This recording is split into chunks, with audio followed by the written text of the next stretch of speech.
Okay, so basically hereditary and variation. So we're going to be focusing on this particular topic, and basically when it comes to hereditary and variation, it's basically talking about how genes are passed on to another generation, to the next generation, and so on and so forth, right? And obviously that's hereditary, right? So how genes are passed on, and then variation really just talks about genetic diversity and basically how species can be different as they move from generation to generation, what changes they make, and how does this variation basically benefit them. So basically, hereditary and variation is a part of both the syllabuses in the CSEC biology syllabus, and it's also a part of the CSEC HSV syllabus, right? So that's the plan. So it's kind of going to be like a quick short course, not short course, like a crash course on basically hereditary and variation. So just going over the main pin points that we need to mention if we're going to be talking about hereditary and variation.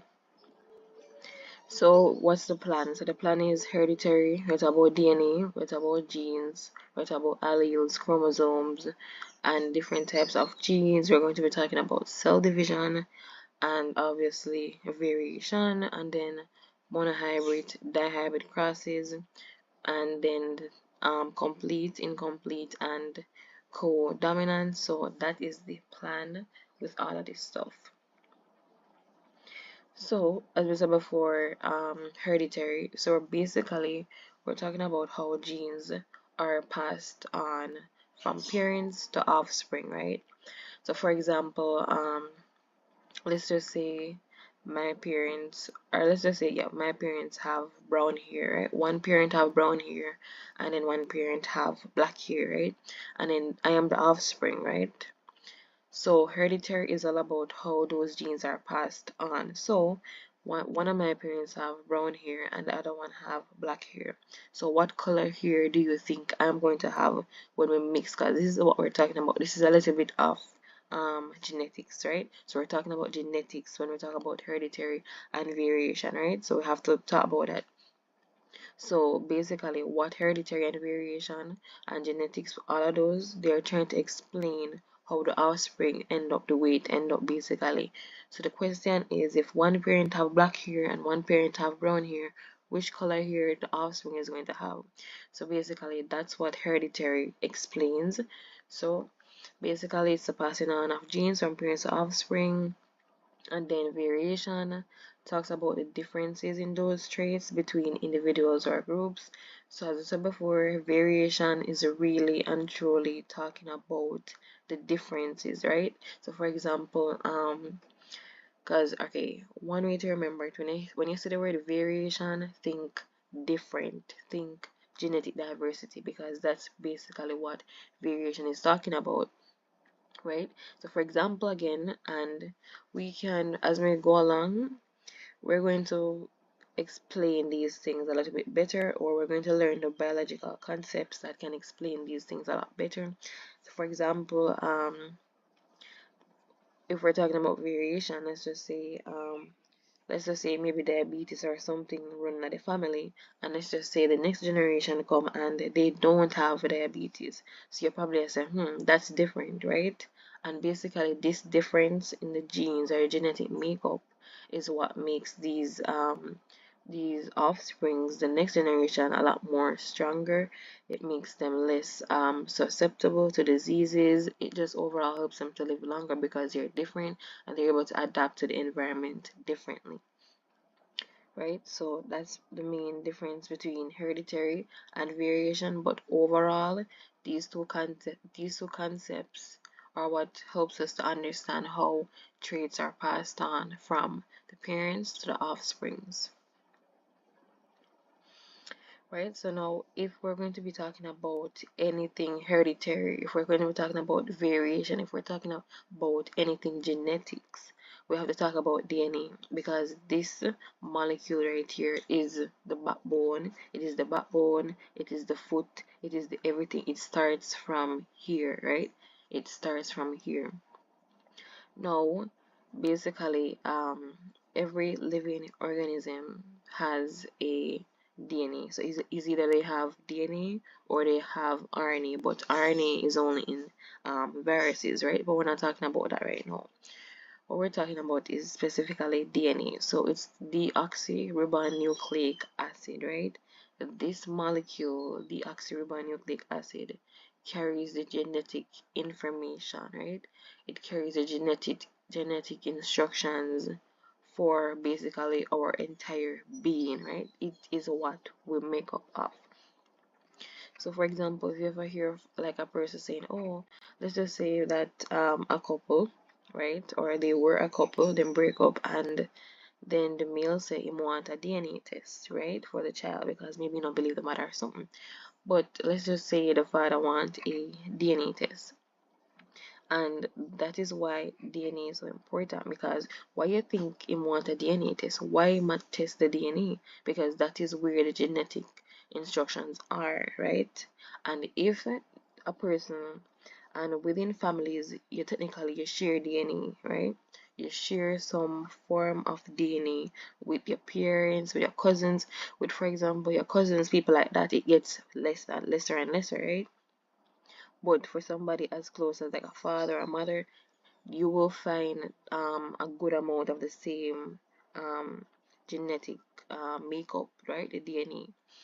So basically, it carries the genetic instructions for development, functioning, growth, and basically reproduction. Because let's just say that one of my periods them were really short, right? And then me come out and be really, really short.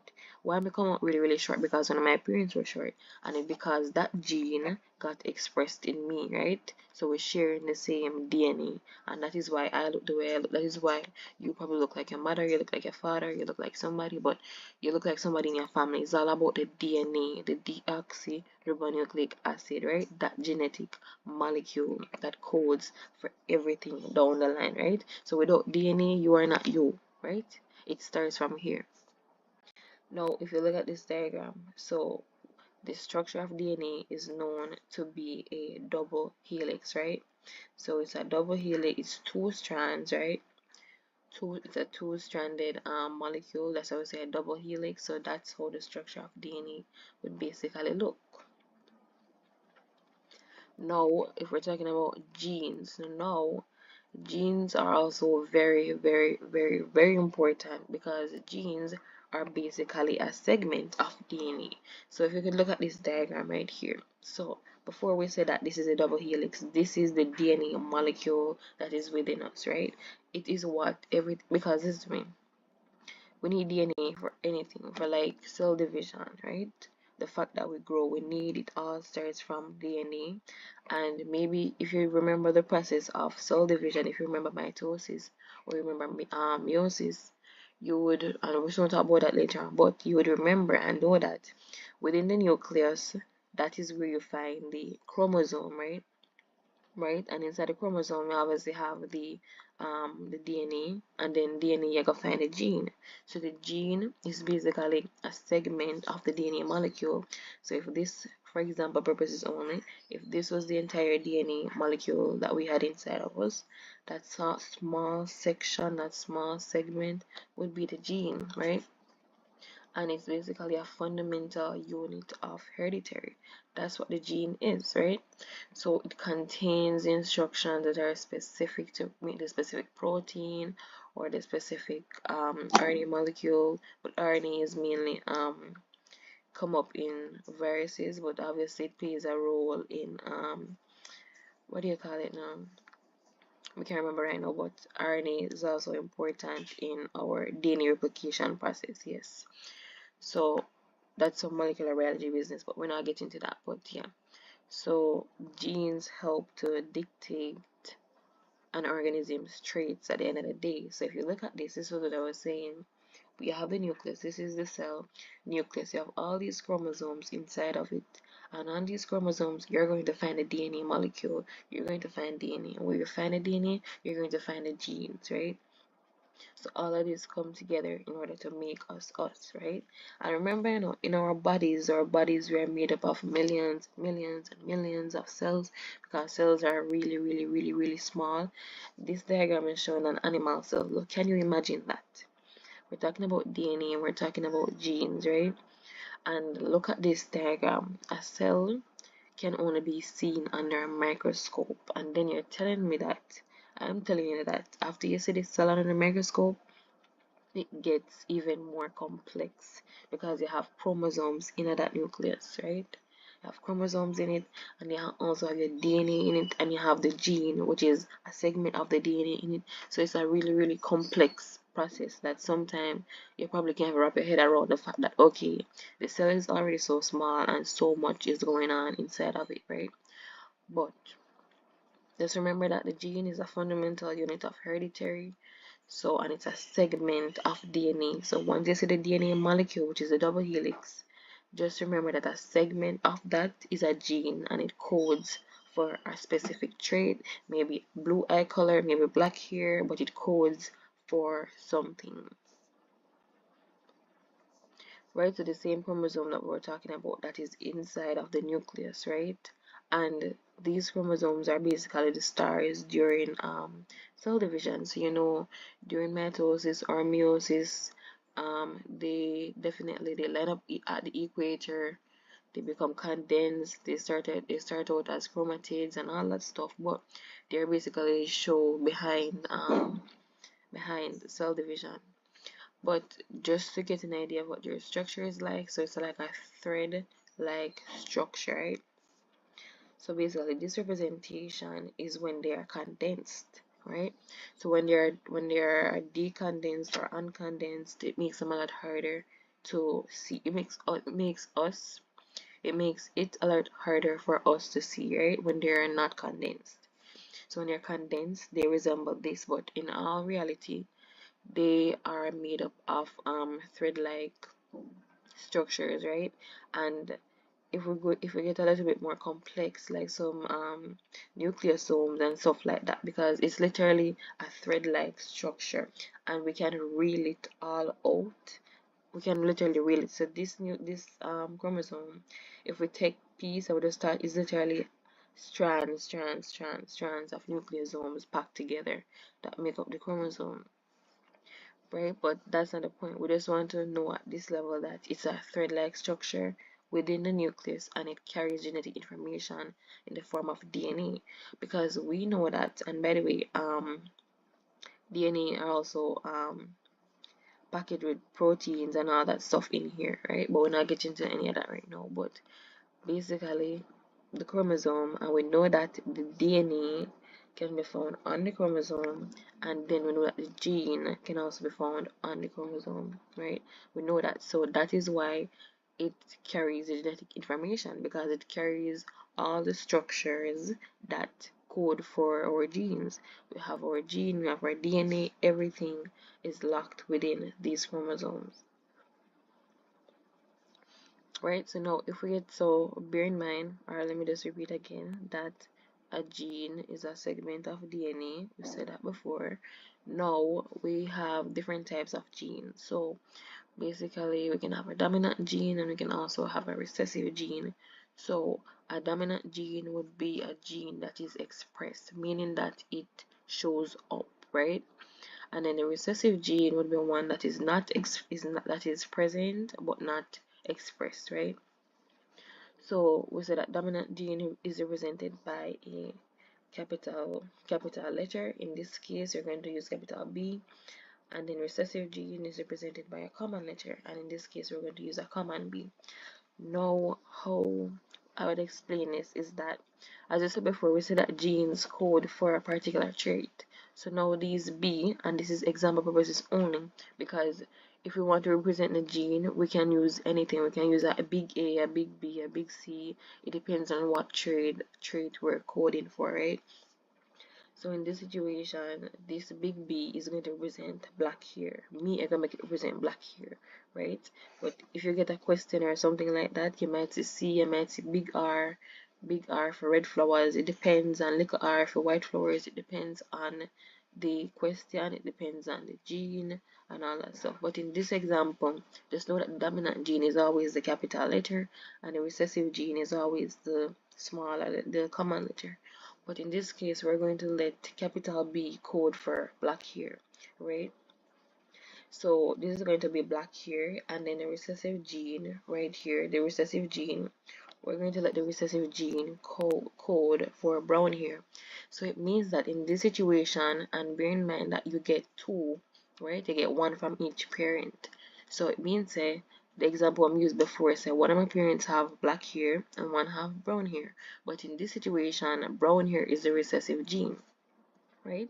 So let's just say that my father did have black hair and me get this gene from him, capital B, and let's just say that my mother have brown hair and me get this recessive B from her, and because it's recessive, so basically these two B's, the capital B and the common B, both of them make up who I am right now. That is the gene that me end up with, right? I'll get one from each parent, right? And if we go back to sexual reproduction and we go back to fertilization, we know that it's both parents involved, so the offspring is going to be determined by the genes that them get from both parents, right? If it was asexual reproduction, there's just one parent, so whatever the parent have, that you get back. There's no question or none in it. But since this is sexual reproduction and we know that we're going to get one gene from each parent, and I said before, if my father have black hair and my mother have brown hair, but the gene that she passed on to me was recessive, right? And the black hair gene, the black hair trait which my father gave me is dominant. So when they made me, and this is me now, and me end up with a capital B and a common B, what do you think would be my hair color now, right? So this codes for black hair, this codes for brown hair. Me get both of them. What color hair do you think I'm going to have if my parents give me both these two genes? My hair color is going to be black, right? And it's going to be black because it's the dominant gene. It means it overpower the little b. The little b is not going to be expressed. It calls for brown hair, so it means that, let's just say in the future, if me meet somebody, if me have some kids, one of my kids then probably will end up with brown hair, right? But at this stage and how they made me have black hair because that is the dominant gene. The black hair, dominant hair, the brown hair is very much recessive, right?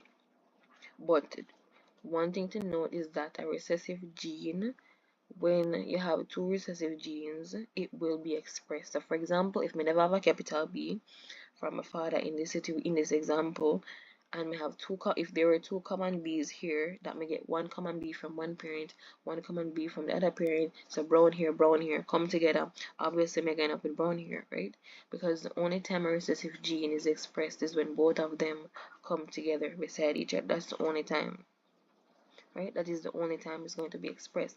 And the next thing to note is that with the recessive gene, it can show up later on. So you might pass this generation and next generation, and you just say you just don't see anybody with the brown hair, right? But it does not mean that the person is not a carrier, and it does not mean that the person does not have the gene. It just means that their gene is recessive. That means it's like dormant. It did it, but it cannot be expressed. And so if you keep on if an entire family keep on reproducing, meet people and reproduce new offspring, and let's just say that a pair dominant, right? Pair dominant gene the child gets, then the brown hair does not go expressed, right? But it does not mean that the gene is dead. If one person in the family buck up on somebody who have the recessive brown hair, and the brown hair and brown hair come together, the child again up with a brown hair.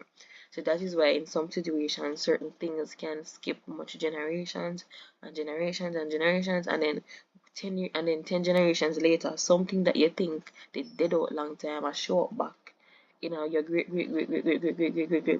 grandkids or something like that, right? So that's basically how the dominant and the recessive gene works. Okay, now then you have so if we're talking about genes, right, they can also be homozygous and they can also be heterozygous. So we said before that the recessive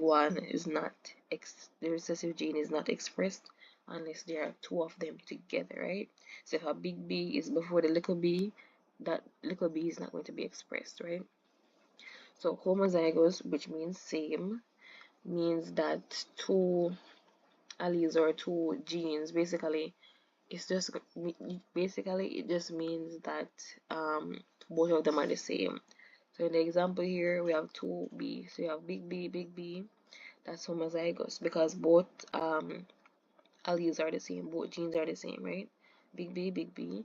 And then you have heterozygous, which means that different. So it means that one of them are different. So you have big B, little b. And obviously recessive, right? You have little b. But in this situation, if we put another little b right here, if we put another little b, if we put another little b right here, that would be homozygous recessive, right? So we can just say homozygous recessive.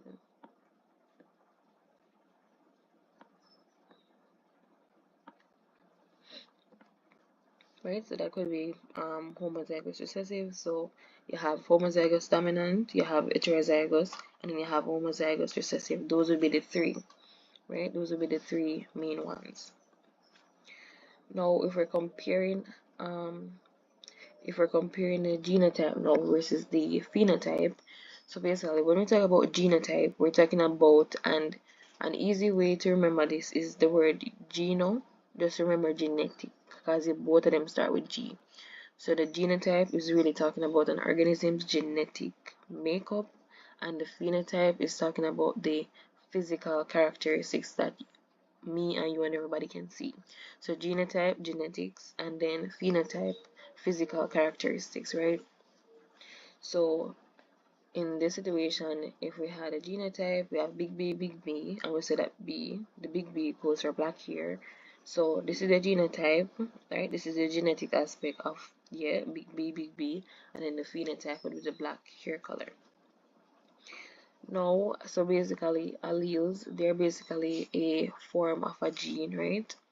So there are a pair of genes that occupy a specific location on a particular chromosome and they control the same trait. So alleles, they are a form of a gene, and examples would be hair color, eye color, flower color. So they're just like different versions of a gene, right?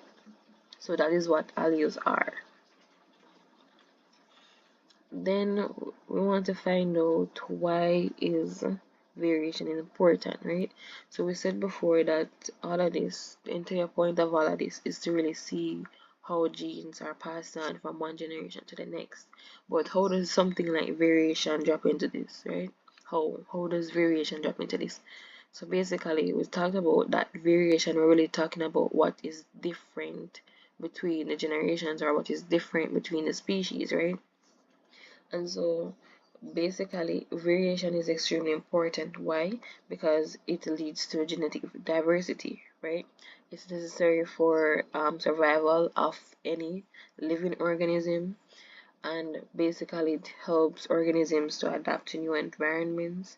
It builds up like resilience so that a species does not become extinct, and it also makes organisms less susceptible to diseases, right?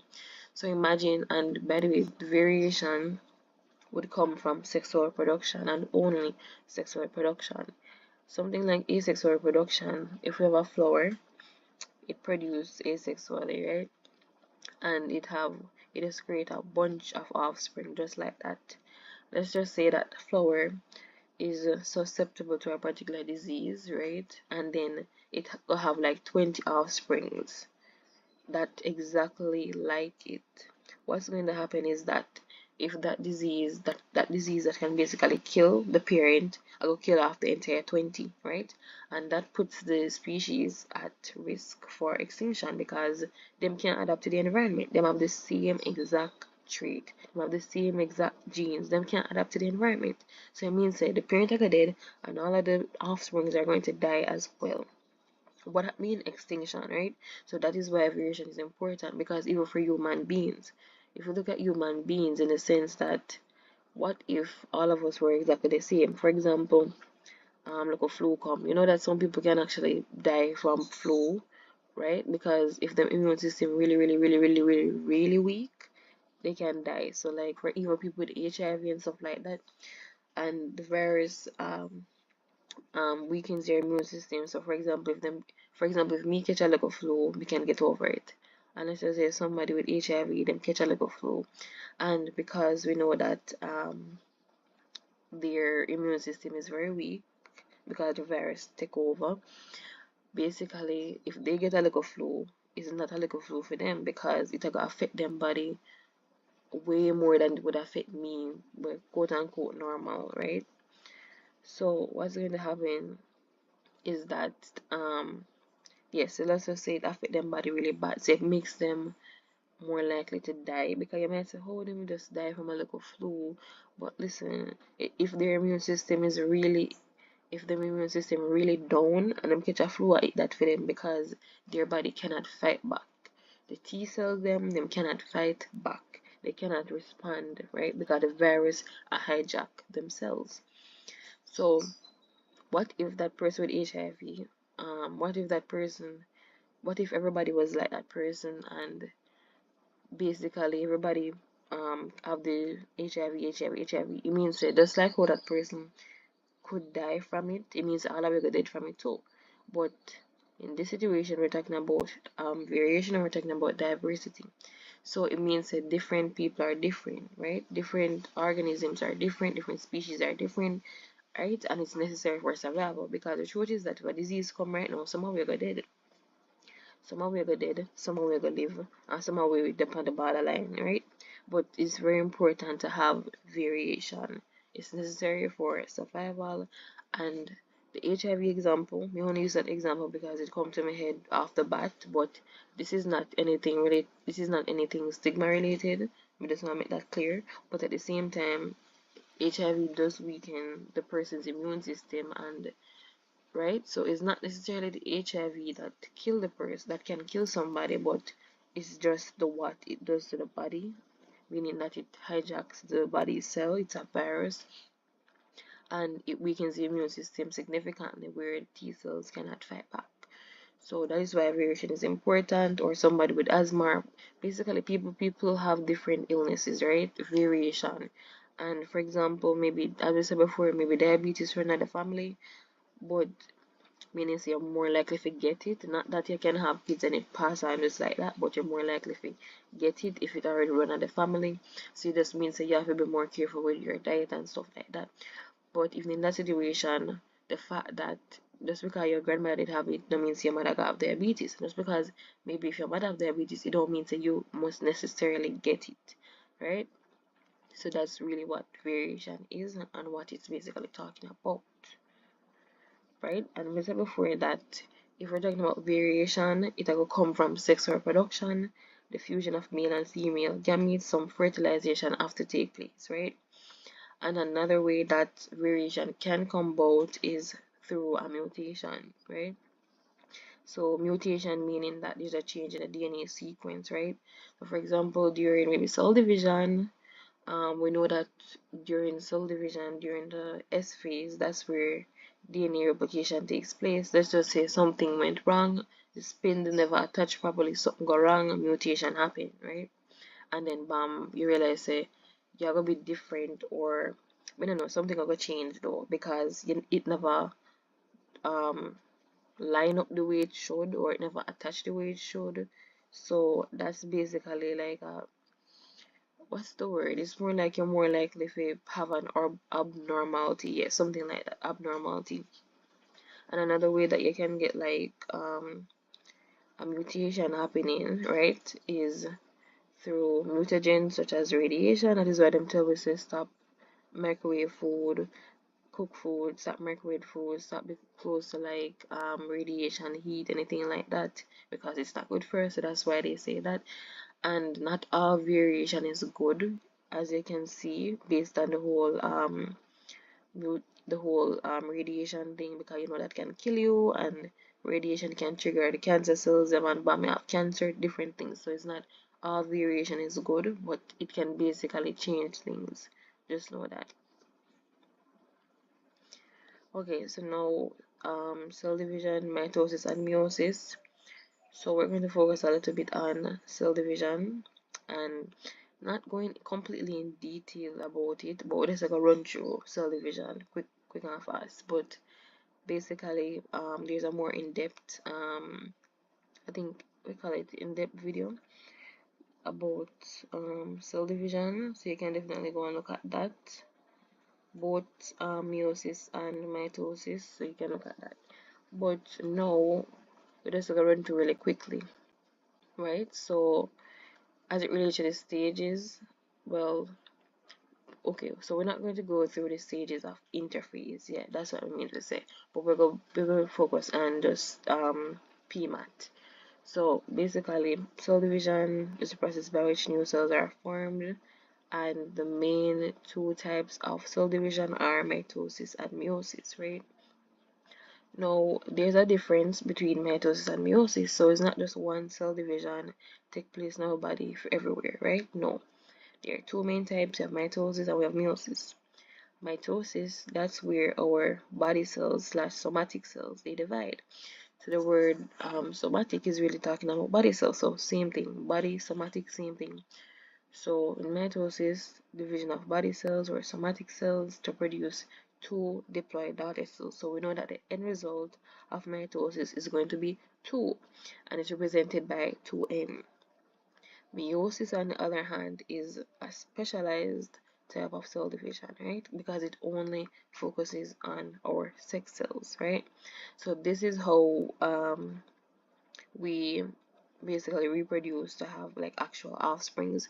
No, mitosis is really for like bodily repairs, maybe get a cut, cell division, feed, heal, and stuff like that, right? So repair and yeah, just mainly repair and build up cells, maybe replace worn out cells. So it's really repair and replace of worn out cells in the body. That's what mitosis is.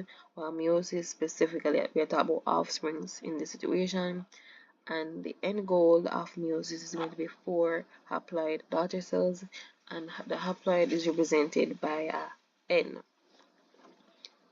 So this is the process of mitosis. So basically, how I remembered it is PMAT. So prophase, metaphase, anaphase, telophase, and then you have cytokinesis. Now, I say PMAT. So why we include cytokinesis? We're going to explain that. But even before we talk about these stages, we have to talk about what happens. We're not going into too much details, but we're just going to brush over it. Interphase. So interphase is that preparatory stage that the cell is basically in before it starts to divide. Now, the cell spends a lot of time, in fact, spend way longer in interphase than it actually spends in the actual mitosis process, right? And interphase comes before both mitosis and meiosis because that's where it's like a resting stage. The cell is just in there growing. It's just getting ready to divide. No, I'm not gonna mention the stages, but we just brush over them. So basically in interphase, we're going to have DNA replication taking place. We're going to have the cell growing and then growing some more. That's really interphase, right? So the cell spends a lot of time in that stage. Now let's start focusing on mitosis. So after interphase done and gone and the cell enters mitosis, what's going to happen is we're going to start with prophase. So what's happening in prophase is that these chromosomes are going to become condensed. So as you can see right here, these two are the chromosomes in this situation, right? And this example only shows 2, right? But there can be a lot in there. But this example only shows 2. But this is where the cell is going to, and the chromosomes become condensed. And then you'd also see the central, what's it called, the centrioles. So the centriole or the central, let's just say centrosome, because the centrosome has in the centrioles, the centrosome, which is basically going to be like like a circle or something. They're going to be on opposite ends of the cell. This diagram don't really show it, but it's going to be centrosome. It's going to be an opposite end of the cell. Centrosome is going to be there. Is going to separate to the opposite ends of the cell. That's going to happen, and the chromosomes become condensed. So that's really what's happening in prophase for the most part, right? And the reason why they're becoming condensed is because before they were not condensed, they were uncondensed, they were decondensed, they were not showing, right? And now they're showing, so they're condensed. So that's prophase. So as we move into metaphase right now, by the way, in the middle of these chromosomes, so basically one of these are called a chromatid. So these are two chromatids joined together by that circle ball. The circle ball is called a centromere. So the centromere is holding the two sister chromatids. So individually they are chromatid. One of them is a chromatid. Two of them is a chromosome. So when they're joined together by that centromere, the little ball in the middle, it becomes a chromosome, right? So back to metaphase. In metaphase, we said before that we had centrosomes at the opposite ends of the cell. So this diagram I'm not sure, but it would be like a little circle ball, right? Circle ball. And what's happening in this metaphase is that the chromosomes become lined up at the equator. So this right here is middle equator. It lines up right here, and from these centrosomes or centrioles, we're going to have these spindle fibers extending. When these spindle fibers extend, they are going to basically attach themselves to something called a kinetic core. So the kinetic core is at the back of the centromere, so it's going to attach to the kinetic core, which is on the centromere right here. So these spindle fibers, they extend, they attach themselves, and we have the chromosomes lining up at the equator. Those are the main stuff that are happening in metaphase. As we move down to anaphase, what's happening here is that, and how you remember, by the way, this is a way to remember. Prophase, pro means before. So before, as you can see them just in there and I really don't much, and this become condensed. And then metaphase is from a middle, they line up in the middle. Anaphase means away. So in this stage, these chromosomes are being detached, right? So when you have like a force, two opposite forces, it's going to split it apart. So in this case, what's happening is that the sister chromatids are split apart again, and they're pulled to opposite ends of the cell. That's what's happening here, right? Because two of them were chromosomes, and now they're pulled apart, going to opposite ends of the cell in anaphase, right? So they're pulled they're pulled away from the equator. Now, what's happening in telophase is just that after they've gotten to opposite ends of the cell, we're going to have a like a membrane forming around them, right? Actually, yeah. So basically, they have like its own individual like nucleus forming around it. You know, when if that would be the right word, well, let me just work with it right now. But you can, yeah. So they go to opposite ends of the cell, and as you can see, yeah, I don't want to mention that, but yeah. So they're pulled towards the end of the cell, and you have equal amounts on both sides in telophase. And then cytokinesis is what is going to split them into two. So these two are going to become the daughter cells. Two of them will become daughter cells. So the goal behind the entire mitosis is to produce two daughter cells at the end of the day. And as you can see, we end up with equal amounts in each daughter cell. So that is the goal of it. And also in telophase, this is where the we call it the nuclear membrane. So the nuclear membrane starts building up. So that's what's happening here. The circle around it, the membrane is a nuclear membrane around it, right? So it's a nuclear membrane, and the chromosomes start becoming decondensed. As I said, this diagram is not the best diagram, but yeah, they become decondensed. So you see how visible they were? That means that they start not being as visible, right? So the end goal is kind of like for data cells to look similar to what we started with initially. But what's happening? Nuclear envelope or nuclear membrane rebuilds, chromosomes become uncondensed in telophase, and then at the end we end up with two separate daughter cells. That's basically mitosis. Then in meiosis, it's basically way more complex. It's complex, but at the same time, it's the same thing. Okay, so what's happening is here in the prophase. So what's happening is we have PMAT twice, right? We have PMAT twice. So it means that the cell is going to have a prophase 1 and a prophase 2, a metaphase 1, a metaphase 2, and a phase 1 and a phase 2 is going to have a telophase 1 and a telophase 2, right? Because at the end of the day, we want to end up with 4. That's the goal, right? The goal is to end up with 4. So in mitosis, we ended up with 2. Meiosis, so we basically do mitosis twice. This is, we can just kind of look at it like that. And yeah, we do it twice. So we're gonna have double the daughter cells at the end of the day. So first in prophase, and basically the first round of meiosis is basically just mitosis, right? So you're going to have, but bear in mind that meiosis is the division of sex cells, right? So we're talking about genetic variation and all of that, and we get one from each parent, right? So that's the difference with mitosis and meiosis. So prophase 1, the nuclear envelope is going to break down, chromosomes are going to be condensed, and then something that did not happen in mitosis, which is very important, is crossing over.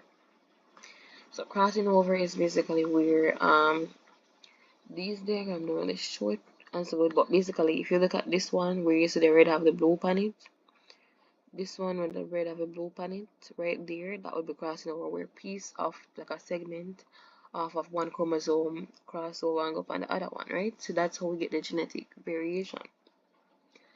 So the nuclear envelope is gonna break down, chromosomes become condensed, crossing over takes place in prophase 1. Metaphase 1, same thing, line up at the equator, line up in the middle, and then we have the centrosome, we might talk about earlier, and the centrioles, right? So in metaphase, the centrosome is going to they're going to extend the spindle fibers. Chromosomes are going to line up at the equator, right? Now there's something that is very important here. So in metaphase 1, you can see them line up at the equator, and then if we just jump ahead a little bit and look at metaphase 2, they're also lined up at the equator, but what's the difference is that they're lined up in different directions. As you can see, you see it? They're more horizontal over here, so them very vertical. They line up differently. And also, the next thing we need to make mention of is that we don't just have two chromatids joined together by a centromere forming one chromosome. What we have going on is we have homologous chromosomes in the nucleus. That's what we have going on here. We have homologous chromosomes, and these homologous chromosomes can only be found in meiosis. You cannot find them in mitosis. And as we said before, because we're getting from both parents, right? So that is why we get chromosomes from both parents, right? So at the end of the day, we have 43 chromosomes in total. Also, right? No, we have 46. Sorry. We have 46 chromosomes in total. 46, 46. And we have 23 chromosomes from each parent, right? 23 from each parent, 23 and 23 make 46. So we have these homologous chromosomes, they become condensed, nuclear envelope breakdown, crossing over take place. That's how we get the one version. That's how we get one way of getting genetic variation. I'm soon tell you what the other one be. And it's within these steps. So the metaphase 2, they line up at the equator, spindle fibers extend, bump to the join to the kinetic cores at the back of kinetic cores on the centromere, right? So spindle fibers extend, attach themselves, anaphase the chromosome. So before homologous, or we could also call them a tetrad. So that's basically 4 chromatids, 2 chromosomes, 4 chromatids make up the homologous pair, right? So here when we have pulling apart is we have one chromosome and go so, one chromosome and go so, right? And you can see the genetic variation. You can see what happened because of crossing over, that we have different color upon different color, right? So that's what happened. Then in anaphase, you're being pulled opposite ends of the cell, And then in telophase and cytokinesis, the nuclear envelope is going to reform, chromosomes become decondensed, meaning they're going to be less visible now, and obviously the spindle fiber is gone, and it's going to split into, it's going to create a little hunch in it, like kind of like split into two, right? So now prophase 2, right? But bear in mind, so even though it's splitting into two, it don't split come, what is it? It don't really necessarily split completely, right? So it now got the pinch off right here, so not here, so not time it. But in prophase 2, it's basically the same thing that gonna happen. Chromosomes will become condensed, and the centromeres are going to separate the opposite ends of the cell. Metaphase 2, these are chromosomes lining up at the equator. In metaphase 1, we had homologous pairs, we had tetrads lining up at the equator, right? We had 4 chromatids, 2 chromosomes. Here we have 2 chromatids and 1 chromosome, right? Lining up at the equator, and as you can see, in metaphase 2, they line up more vertically. Anaphase 2, the chromosomes are put opposite ends of the cell, right? And then we're gonna have telophase and cytokinesis, where basically nuclear envelope is going to break down, become decondensed, meaning less visible, and then you're going to split. So at the end of the day, when the cell finally does cytokinesis and splits, we're going to end up with 4 daughter cells, right? So cleavage barrow is right here, but it now completely split. So what's going to happen is this would enter in over here. So I would run it again, I will end up with a 4. The end of this diagram don't necessarily show the 4, but you get the point. Then the last thing we're gonna mention is really about well, this is not the last thing for about the other thing, but yeah, different inheritance. So basically how inheritance works. So we said the entire point of all of this is to find out how genes are passed on. So what's happening here, we're going to talk about the monohybrid cross first, and then we'll talk about dihybrid afterwards. So in a monohybrid cross, it's a genetic cross, right? So this is how we can kind of like predict the next generation, right? So it's about genetic cross between 2 homozygous individuals, right? Remember what we said homozygous meant, they must have the same thing. Now in this diagram, this will be the F1 generation, meaning the first generation. So if the parent had a child, this would be the first generation afterwards, right? The offspring is the first generation. We said homozygous. You can have homozygous dominant and also have homozygous recessive. So if you cross a homozygous dominant with a homozygous recessive, so if the one parent had black hair, so BB, which goes for black hair, which, well, not black, oh no, so if BB, forget, so we do a different example. So we do flowers, my bad, so we're doing flowers in this example. So BB, so the big B is blue, which is dominant, and then the little b is white, which is recessive, right? So if we coded big B, which goes for blue, which is dominant, and then we code homozygous recessive, which goes for white, what's going to happen is that we're going to get 100% blue flowers, right? 100% blue flowers, right? So as you can see before, this is the genotype. So it means that all of these flowers have the trait for white flowers, but it's not expressed because the dominant one overpowers it. So it's 100% blue flowers that I get, and then I get 100% for the genotype, you'll get 100% big B, little b, and then for the phenotype, 100% blue flowers. So where things kind of get more differentiated with our monohybrid crosses when we go down to the F2 generation, and that's basically the second generation. Now we're using a different example. So what's happening here is we have 2 homozygous, well, not homo, 2 heterozygous individuals, yeah. So let's just say right here we have all of these individuals are heterozygous, by the way, right? Because they have 2 different genes, two different alleles, right? So yeah, so usually at the end of the F1 generation, you're gonna get heterozygous. Now when we go to the second generation, right, meaning heterozygous. So if an heterozygous crosses with another heterozygous, which in this case we're going to be doing big R for red flowers, and then big little r for also red flowers, and then little r for white flowers. So red flowers is the dominant trait, and both these genotypes code for it, right? And then little r, that's white flower, which is recessive. So if we cross two heterozygous, meaning big R, little r. So that's the genotype, big R, little r, and big R, little r. So that means that we're crossing two red flowers, right? So it's two parents and both of them look red. What do you think could happen? But they have different genes, they have different alleles, and we say that alleles are basically different are basically alternative forms of a gene, right? So it can code for different things. So in this situation now, we have two heterozygous, both of these flowers look red. But if we want to predict the next generation, we can do a cross, and that's what we're going to do now. So the first child them have, and this is just a Punnett square that we basically use to do it. It's called a Punnett square.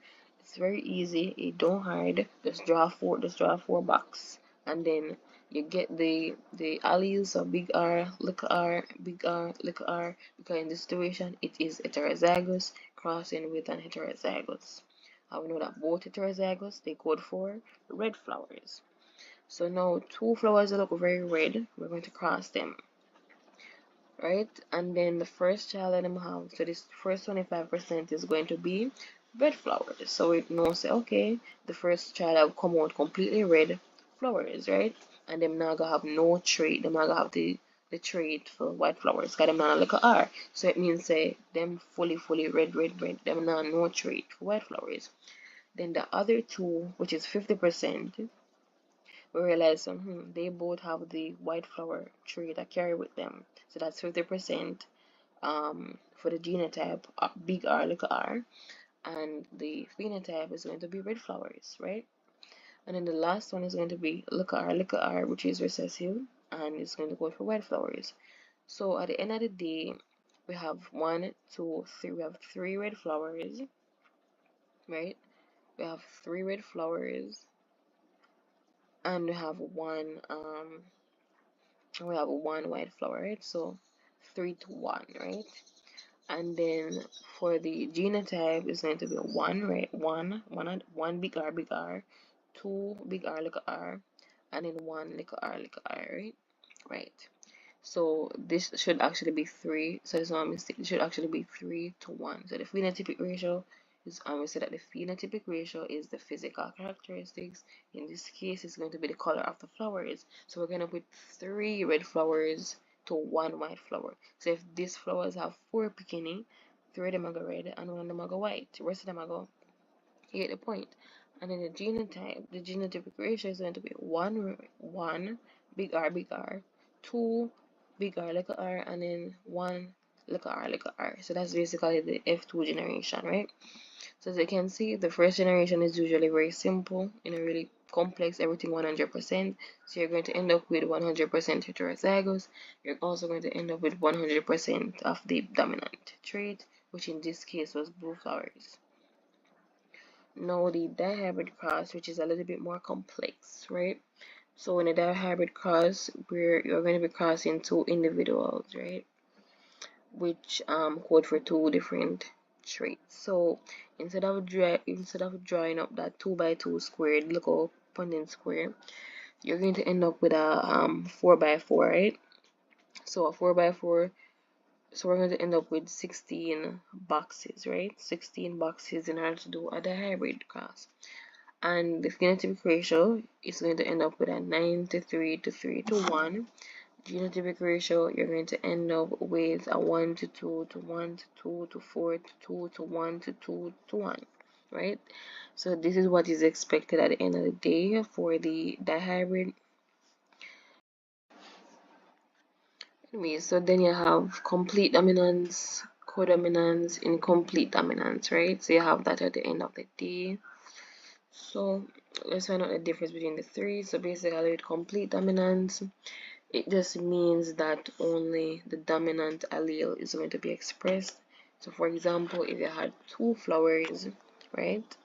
And we use a flower example, big R coded for red flowers, little r coded for white flowers. So the complete dominance means the offspring is going to come out completely red because that is the dominant trait. Incomplete dominance, neither allele dominates the other. So it means that if we had a white flower and we had a pink flower, no, let's just say we had a red flower and a white flower. If we had a red flower and a white flower and they fertilization, they mated, let's just say that, and the flower that we're going to get is going to be pink flower. So it means that both alleles are going to be expressed, and usually when that happens, it's going to give rise to a completely new trait or a different color, because obviously neither parents were pink. One parent did red, one did white. So how did we get pink? Because it was incomplete. It was like a blend of both colors. For codominance now, both alleles get expressed. So for example, if a red parent or a white parent, they have offsprings, and that one plant, we realize that it have both yellow, it have both white, and it have both red flowers, right? That's codominance because both of them are expressed in that case. Anyway, so that's basically it. There is a biology series which basically has the nervous system, more detailed cell division, reproduction. I can't remember the rest right now. Cells, cell structure and function, cell transport, different things like that. And then we also have the CXC playlist, right? Okay, so basically we're going to be doing a reproductive system crash course. So basically this is for both CSEC biology and the CSEC HSB. So even though CSEC biology is more general, and CSEC HSB is more focused on the human body, it's the same thing. It's the same thing in CSEC biology, and it's the same thing in CSEC HSB. So for this particular topic, it's in both syllabuses, right? So you're gonna find the reproductive system in the CSEC biology syllabus, you're gonna find it in the CSEC HSB syllabus also. So you don't have to worry, say, okay, somebody something them you not have to know because you do CSEC biology, or somebody something them you not have to know because you do CSEC HSB. It's literally the same thing. The only thing is that CSEC biology students do a lot more in terms of plants and animals and all that stuff because it's more general. But CSEC HSB is focused on the human body, and in this topic we're talking about the human body. So basically the reproductive system is what we're going through. So we're going to try our best to go through this, explain it, and just to get an understanding and like an overview of what this topic is about. So if you never learn nothing, what I would advise you to do is take some notes. That is the first thing. Take some notes as me I go through the slides them. Read it as you go along as well. Also, so take some notes, read it, and stuff like that. So yep, so it's very simple. It should not be too long, I think, but anyways, we'll just get started.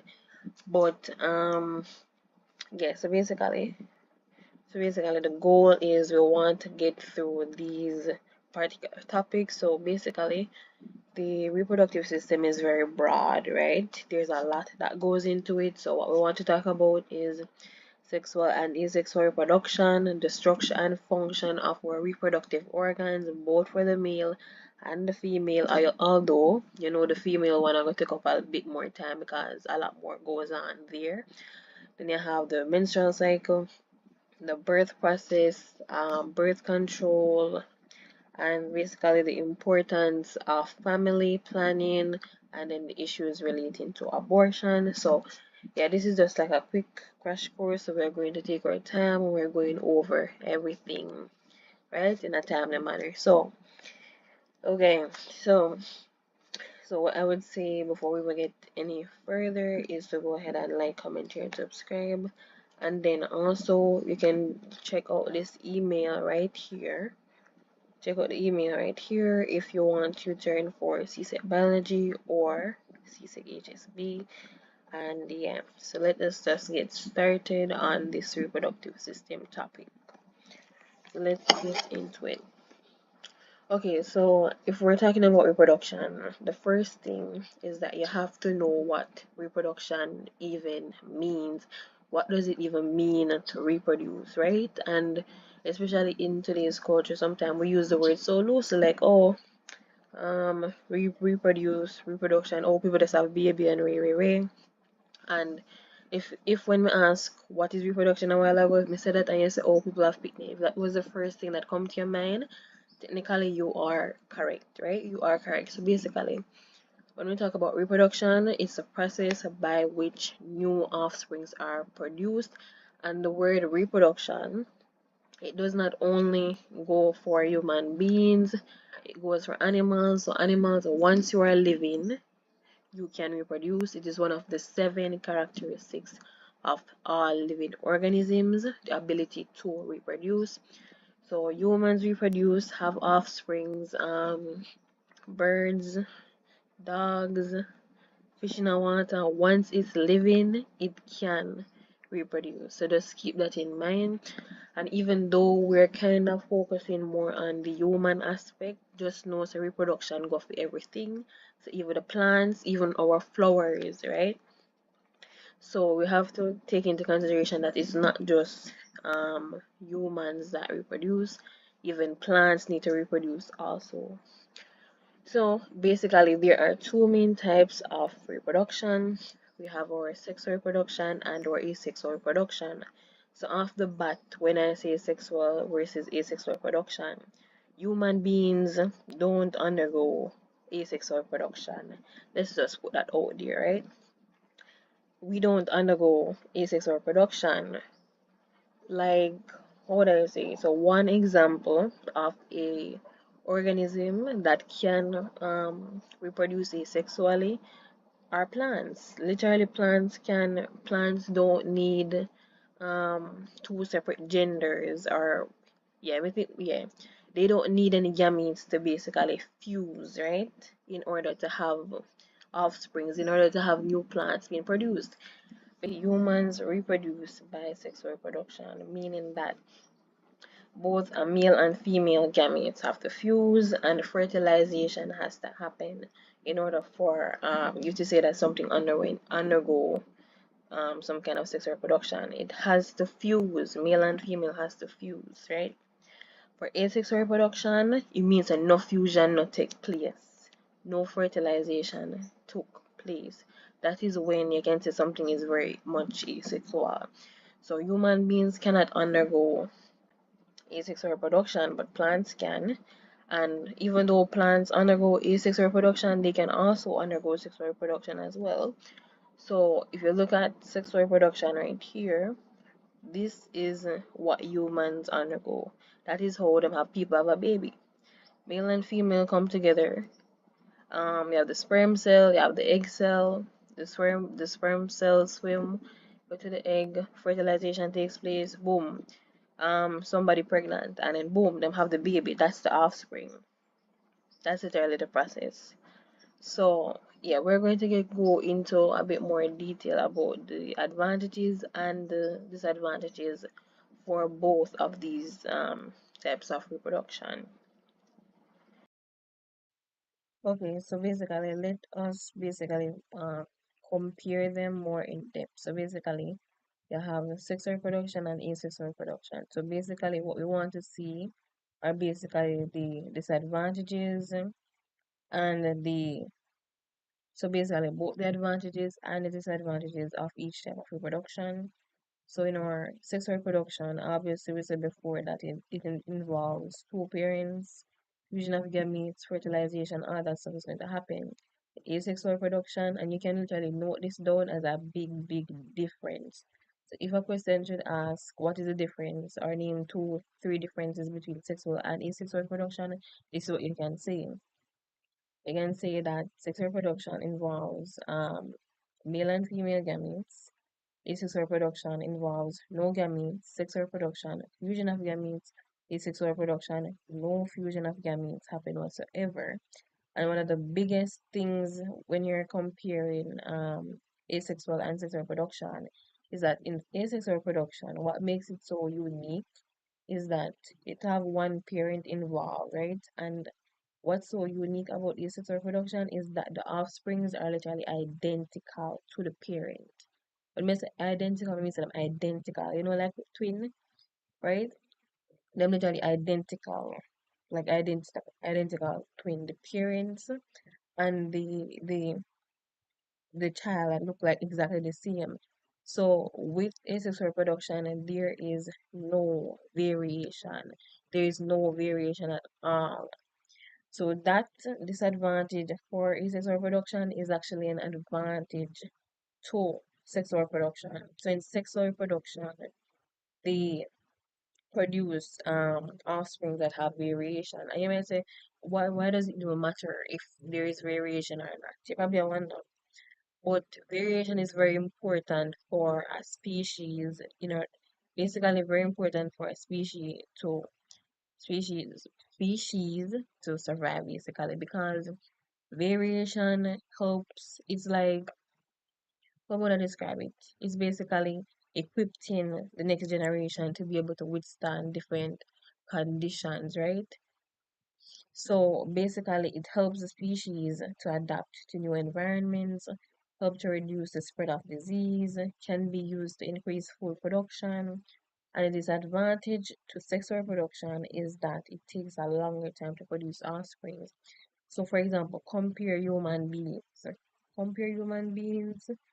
to what example could I really, So, for example, I can't think of an example right now. But compare human beings having, call it, say, all right, a pregnant woman have the baby in them belly, in her belly for 9 months. Is it that 9 months to give one or two child, right? Because the chances of having triplets and quadruplets, all of that stuff is very, very, very low. So say she have one baby or two baby in her belly at a time for 9 months, almost 1 year.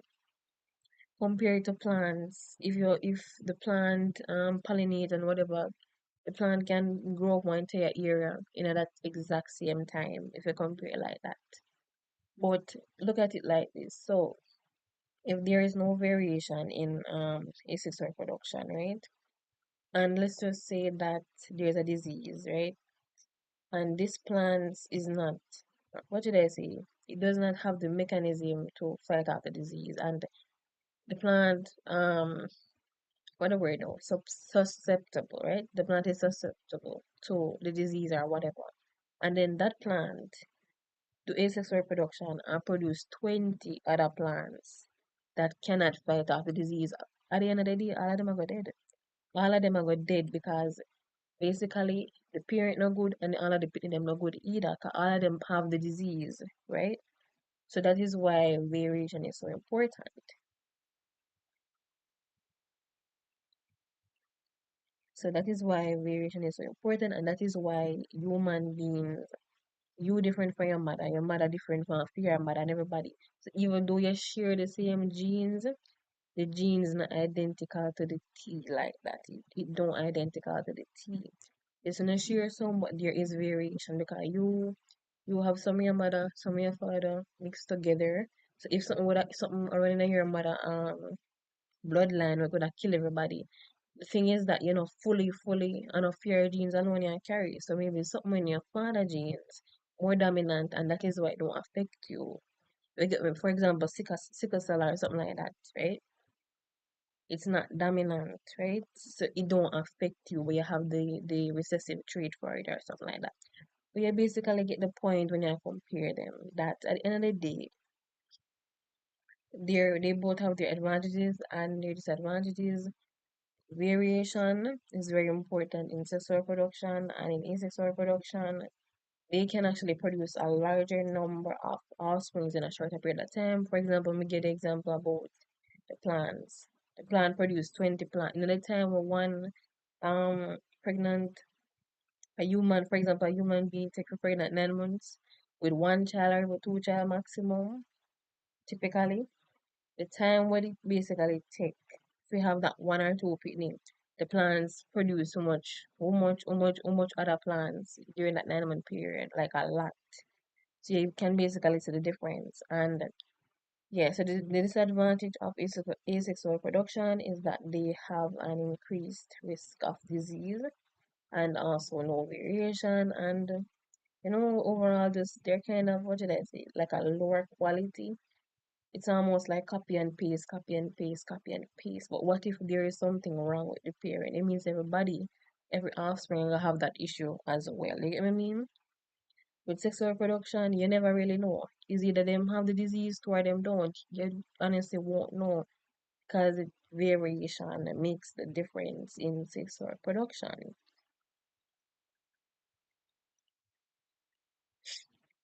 So basically, we're moving on to the female reproductive system. So I would suggest that you at least know how to draw this, right? I would suggest you at least know how to draw it. So basically, let's just go through the label. So basically, this is our reproductive system, and in here, right here, is the uterus. So the space in here is the uterus. So I feel like we've not started from the wrong place, but okay. So basically, this is where the vagina is down here, right? So this is the vaginal opening down here, right? So the vaginal opening, and then you have the cervix to the back. So basically, if for example you go to the gynecologist or something like that, this area is basically what they would be able to see from the opening back to the cervix. That's all they can see. And then up more is the uterus. So basically, uterus is very important. The uterus is very important. Like for example, when they say the uterus lining, for example, with the menstrual cycle, the uterus lining would basically shed, or basically yeah, it would break down. Uterus wall break down, like what I'm always saying. But basically, this is the ovary, this is the fallopian tube, and this is Frimbe. You don't really have to necessarily know this one right here, but everything else, the vaginal opening, the cervix, the uterus, the fallopian tube, and the ovary, I would suggest you know to draw this, or at least have a mental presentation in your mind of how it exactly looks. So anyways, let's go over the functions then. So the first one is the vaginal opening. So basically, it allows sperm to enter the reproductive tract to potentially fertilize an egg for, and basically, yeah, so for reproduction, also menstruation, so it provides an exit route for the menstrual blood from the uterus. It also functions in childbirth, serves as a birth canal during delivery, and also for sexual function. But basically, everything goes on with the opening, like everything have to pass the opening right there. So if you give birth, it have to pass right here. So if menstruation, it have to pass right here. So this is very, very important. So now the uterus, which it is described as a pear-shaped muscular organ that don't spoke properly about here, that functions to nourish and host a fertilized egg until the fetus or offspring is ready to be delivered. So basically, it would be implanted on here, basically. And the ovaries, so basically, the ovaries are the female reproductive glands that produce the eggs and hormones that regulate the menstrual cycle, fertility, and pregnancy. And you have the fallopian tube, which its primary function is to transport an egg from the ovary to the uterus, right? So basically, the entire fertilization process would start with an egg being released from the ovary. The egg would travel through the fallopian tube. The sperm would wait in the fallopian tube for the egg. If the sperm and egg meet, fertilization takes place. So the fertilized egg, which is called a zygote, would travel down the fallopian tube. The zygote becomes a corolla. You're not really sure about what that means. Then a blastocyst as it travels to the uterus, and then it would eventually implant in the uterus lining where it can grow into a fetus. So basically, that is why the uterus is so important. And basically, if that implantation does not take place, that is when menstruation happens, right? So the body is preparing to have a baby every single month. So when the body is preparing to have a baby every single month, it is expecting, right? It is expecting that the egg, the fertilized egg, is going to implant on the uterus, right? So if that implantation does not happen, if it does not take place, then what's going to happen? The walls are going to break down, and it's going to break down in the form of blood, basically. So that's how the entire menstruation process happens, right? So then let's talk about the cervix. So it's a vital part of the female reproductive system. It has many functions, including fertility, pregnancy, childbirth, menstruation, and also protection. So as it relates to fertility, so the cervix allows the sperm to pass into the uterus during ovulation, pregnancy. So the cervix is what protects the growing fetus during the pregnancy, childbirth. The cervix dilates to allow the baby to pass through when as in them a push out the baby, right? Like for example, if I hear them say, "Oh, 2 centimeters dilated" or whatever you want to say, that is basically what they mean. And then you have menstruation where the cervix opens slightly to allow menstrual blood to flow out of the uterus. Protection, the cervix secretes mucus to prevent bacteria and other harmful microbes from entering the uterus. And then recognition, the cervix recognizes and prevents pathogenic entry. Right, so you can see that the cervix plays a very big role.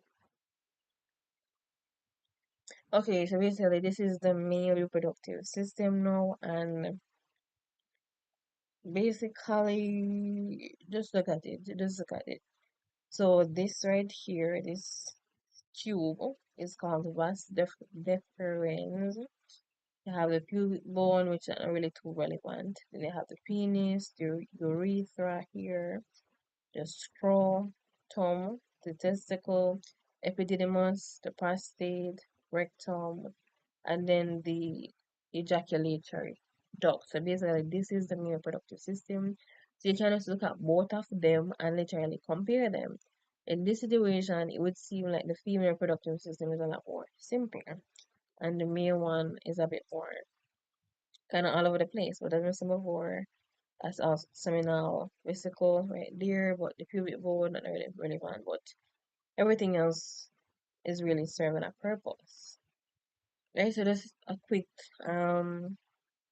function for each of them. So testes produce sperm, the epididymis stores sperm, the vas deferens is what transports or conducts the sperm to the urethra, and then you have six accessory glands, which that one not necessarily there on that diagram, but you produce seminal fluid that nourishes the sperm. You have the urethra, which conducts the sperm to the outside, the penis, organ of copulation, the scrotum, provides proper temperature for testes basically, right? So it regulates the temperature.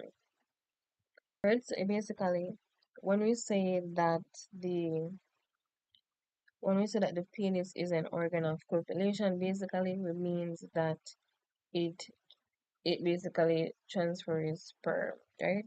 That would be the best way for me to describe it. It transfers sperm. So for example, when it transfers the sperm, it is basically what deposits the sperm into the female reproductive tract. So basically, that's what it basically means.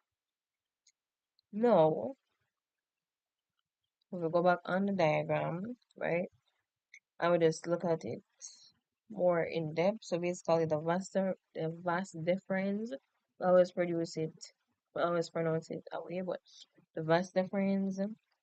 So basically, it's a muscular tube that carries sperm from the epididymis.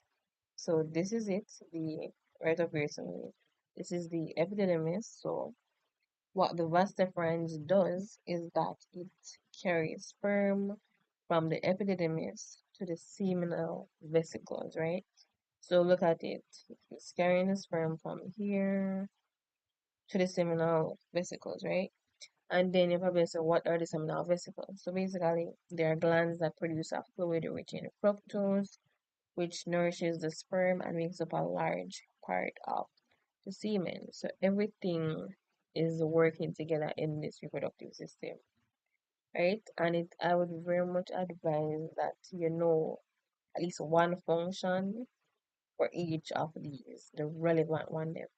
Like the vas deferens, the urethra, testicles, scrotum, epididymis, the seminal vesicles, all of those stuff ensures you know the function, right? Ensures you know the function, but yeah. So we're with seminal vesicle. Yeah, so it makes up semen essentially, right?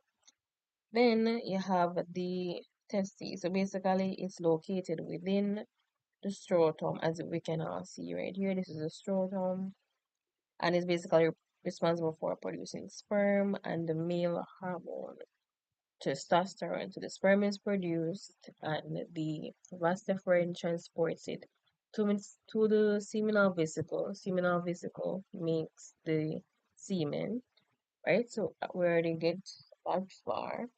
And then urethra here is what carries urine and semen out of the body, right? And then the epididymis, and let's talk about the prostate. So basically, it's a walnut-shaped gland that surrounds the urethra and adds fluid to the semen, right? So that's really what it does. So we know that the seminal vesicle is what's going to make up the semen. We're saying that the prostate adds fluid to the semen right here, and the scrotum is just a sack of skin that holds the testes and helps to regulate its temperature, right? And then this is pretty much self-explanatory, right? It's basically the opening where urine, semen, everything pass through the penis. So basically those are the functions, and then now the birth process. So the birth process. Okay, so the birth process, also known as labor, has three stages: the dilation, expulsion, and placental. So during labor, the cervix is going to open and the baby is going to move through the birth canal. So the first thing is dilation. So this is the first and longest stage of labor. And remember how me that say how you ever watch like maybe YouTube or some movie or something and you hear the doctor them say, oh, them say 2 centimeters dilated or 3 centimeters dilated, whatever you want to guess. But it's basically this. So this is the first part of the birth process. So basically the cervix is going to slowly open, and then during this stage, the pregnant woman would normally feel contractions, right? So they might be regular or irregular, or they might not even notice them completely. And as long as the doctor said it's safe to stay home, they would usually be at home during this stage. So like the early, like maybe 1 centimeter or 2 centimeter dilated, they don't need to be in the hospital, right? So when it start gets serious and they keep on, I guess having more contractions, more irregular contractions, more painful contractions, that is when them say, okay, we need to go to the hospital. So then expulsion, which is the second stage of labor, also known as the pushing stage. So basically, when you go to the hospital, well, not you, but when the pregnant person go to the hospital and then them check them and say, wow, them this much dilated. And then I say, well, listen, you already have the baby. So when them do that and them hook you up on the hospital bed and everything, or yeah, them hook you up on the hospital bed, put on drip on whatever you need and whatever. And depending on the situation, when them check the baby to see if the baby sit properly in the belly, yes or no, they will decide if you need a C-section or not. They will decide if you need an epidural or not. If them feel like they cannot push out the baby and all is going to be well, they're going to say just push out the baby. So yeah, so basically you go to the nurse or the midwife, I go monitor you and the baby, and then after them done set you up and everything, them I go tell you when it's safe to start pushing. So now once the baby's head is out, the rest of their body will eventually slip out during the next contraction. So basically, that is the ideal way for giving birth. Usually, them say make the head come out first because it's usually a lot more safer, right? It's a safer thing to do. If the baby sit upside down, sideways, across here, it will create a lot of problems. And in that case, they might tell the pregnant woman to have a C-section or something, or they might tell them to, I don't know, do something to try and turn the baby, right? So the placenta, which is the third stage of labor when the placenta is delivered, so this stage can take a few minutes or up to 60 minutes. So factors that influence, so basically that is when them push out the baby and them go we call it cut the umbilical cord. But me pronounce it properly. Them cut the cord and all that stuff, and boom, we have a brand new baby. So that's the last stage. So now anyways, the factors that influence the length of labor. So whether you've given birth, whether the person has given birth before, or the frequency or the effectiveness of the contractions. So for example, if the contractions are just bad off the get go, bam bam bam bam, then you go push out the baby quick and fast. If the contractions very if it's painful and the person is not like dilated very far, you're gonna sit down and pain and wait really and truly, right? So, and especially if the person has given, if the woman has given birth before, that gonna be a lot easier to push out the baby because at least our body did it before, so our body can do it again. If it's the first time, the body might, whatever, but yeah. So, anyways, signs of labor with the backache, diarrhea, and the most obvious one, um, the water breaking essentially, right? We don't really know about them other one here and there, so let's just scrap that at least for now. Okay, so this is just the birth process again. So basically, the baby pushes against the cervix, causing it to stretch. Stretching of the cervix causes nerve impulses to be sent to the brain. Brain stimulates posterior pituitary to release oxytocin, and then oxytocin causes smooth muscle lining, but basically for the uterus to contract. So everything is a process. So when the contractions start, bam, bam, bam, that is when you know the baby will come out. Then the menstrual cycle. So the menstrual cycle, it happens every month, prepares the body for pregnancy. If there's no implantation, there will be no pregnancy.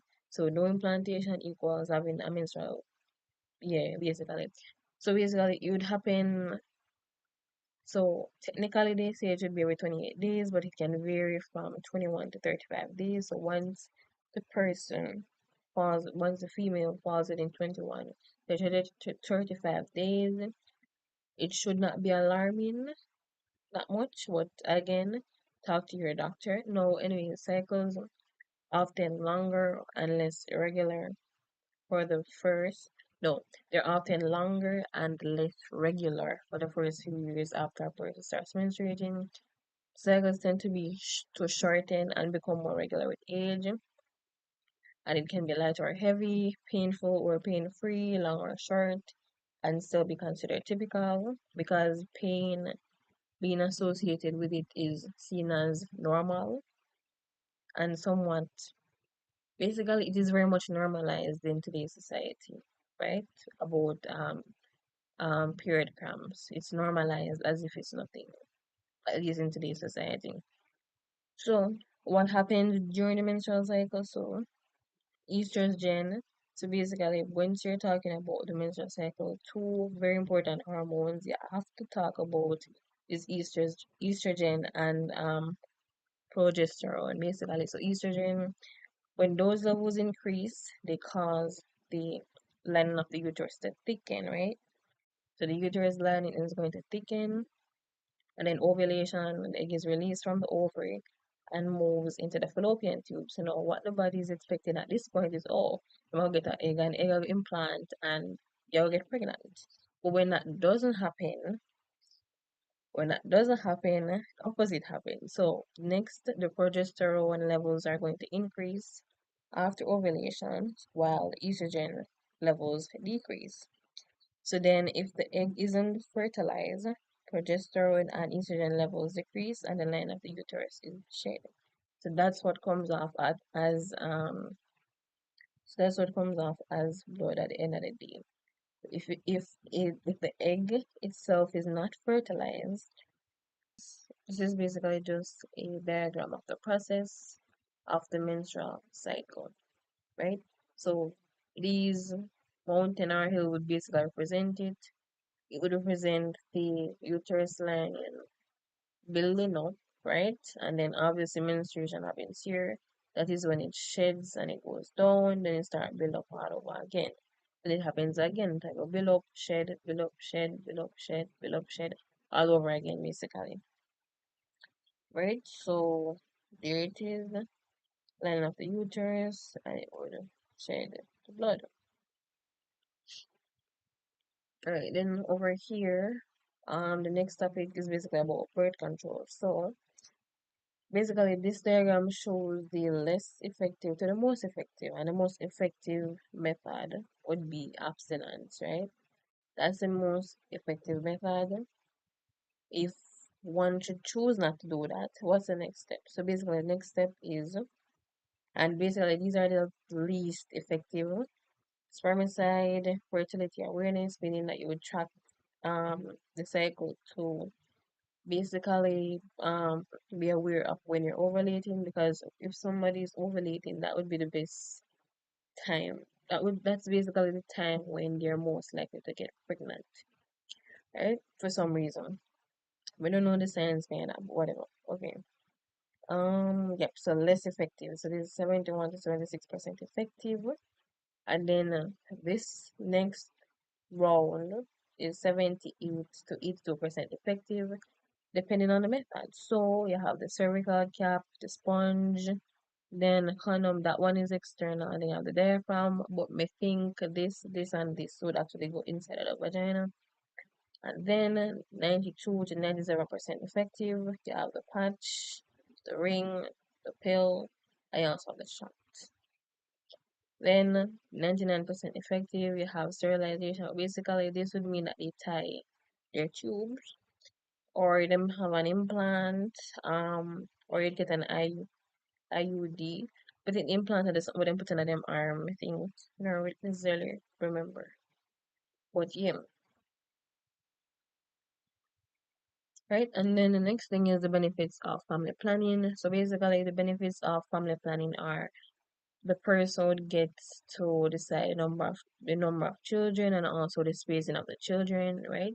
So for example, some people want their kids like with a two-year age gap, right? So they might say, oh, if you have one in 2024, you have the next one in 2026. So you basically plan it exactly, right? So it prevents unintended pregnancies. So once you did family planning, you can't say, oh, we never did know, or oh, we never did plan for this, or we can afford to take care of more pitney, right? So that is the benefit of family planning. So it reduces the recourse to abortion. So basically, and basically these are both connected, because one, unintended pregnancy, and then they say, oh, me don't want no pitney, me will get an abortion. So if you do family planning, you won't get pregnant. Okay, if you know you don't want no pitney, that makes sense you'll get pregnant, if that makes sense. Right? So reduce giving you the opportunity to go get an abortion. And then getting an abortion can have risks to it. So then also family planning decrease HIV and STIs, gender equality and education for women. So that basically the person is not necessarily, I'm just saying, no, just to have pitney back to back to back when they can't take care, and they actually get to go to school, and then get like them other life goals out the way as well. And this one is for females specifically. And then slower growth reduces pressure on resources. So basically, once you do family planning, you're able to plan a lot more. For example, if you know you can't take care of 5 pitney, it means you're not gonna have 5 pitney, right? That's basically what it means. And then cost savings as healthcare is by, right? So basically, this is just healthcare because I know you're picking expensive. Children are expensive, so it goes back to resources. If you cannot afford it, don't go down that road. Because when you have five people in the five in them sick pan, you how that go, right? And you plus your health insurance and stuff like that, and then it saves the lives of women and newborns. For example, you're having let's just say you have a situation, maybe rape or something, and maybe a 12-year-old get pregnant, and because the 12-year-old body is not, even though technically yes they can get pregnant, their body don't obviously no, it's not fully developed to bring a child. So now when we get pregnant with a child and that 12-year-old could die with the baby. The baby didn't she did too because her body not strong enough to push out no picnic. Right? So basically those are the benefits of family planning. Right? And then the next thing that we're going to look at is the issues relating to abortion. So there are ethical concerns, right? So some people might say it's wrong. It's just wrong to kill the fetus, kill the child, and all that stuff. So there are ethical concerns, legal aspects, right? And you know that abortion is not legalized everywhere, right? In some countries, getting an abortion is very much illegal, and if them find out you get an abortion, they can go to jail basically. And then the medical risk, right? Because when people do abortions, especially when them do it under the quiet, like some local warehouse back up with something, it put them at risk for infection, excessive bleeding, incomplete abortion, meaning the little person what they want to do because for example in countries where abortion is illegal, let's just say them go somewhere under the counter, go try and get the abortion done. It has risk to it. And let's just say the person not do it properly or them when they want to do the abortion, them left something inside of them, like when it's supposed to inside of them, infection and basically kill them off, right? Or mess up the urinary tract or whatever you want to call it, right? Right. So then there's also the social stigma because people usually look down on women or people who decide to have an abortion. That's one thing. Access to care. So depending on where they're from, especially somewhere like when you want to say Africa, maybe somewhere in a maybe Israel. I know there's a cool country they in places like Israel or them places. In places like that, it might be hard to seek help or whatever. We don't know if it's and then impact on future pregnancies, that's also a risk. So basically what we went through sexual and asexual reproduction, destruction, function of the reproductive organs, menstrual cycle, the birth process, the birth control, the importance of family planning, and the issues relating to abortion basically, right? So basically this would be the end of the reproductive system process or the topic. However, right, so it'd be the end of the topic. But yeah, take everything with a grain of salt in it, right? But basically, these are the main areas that would fall under the reproductive system. So what you need to do is just know about these things, know about the differences, the advantages and the disadvantages, the structure and the functions, be able to explain the menstrual cycle, or if you're given a diagram, be able to interpret it, the birth process, the birth control, different methods of birth control. You have the importance of family planning and then the issues relating to abortion, right? So these are all of the topics that we went through today.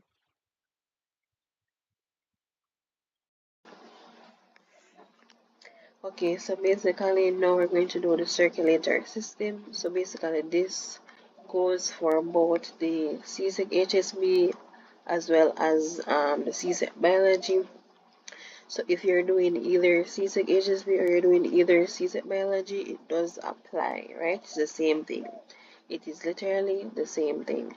So basically, that is what we're going to get into. And basically, when we talk about the circulatory system from the get-go, basically what it's saying is we're trying to we know that organs make up systems, right? So the order is that cells make up tissues, tissues make up organs, and then organs make up systems. So that's why we're talking about the circulatory system. So we're talking about how blood gets around the body, how it gets oxygenated, and basically how that entire gas exchange process takes place to keep to basically keep the blood having oxygen in it. So that's what we mean by circulatory system. So yes, and we're going to be talking a lot about the heart and all those things. So yeah, so the topics that we're going to go into are basically why do we need a circulatory system. That's one. The materials that are transported around the body. Then we're going to be talking about the components of the blood. Then we're going to be looking at the structure of the heart, like the design, or the the outline, the structure of the heart basically. Then we're going to be talking about blood vessels such as arteries, veins, capillaries, and basically the role that they play in all of this. And then we're going to actually discuss exactly how double circulation takes place, and basically why it takes place in our body. So basically in humans we have double circulation. So basically what that means is that the blood passes through the heart twice. So obviously deoxygenated blood, and then we're going to have oxygenated blood, right? And then we're going to look at blood pressure, meaning systole and diastole. So that's basically the plan with the things that we are going to get into.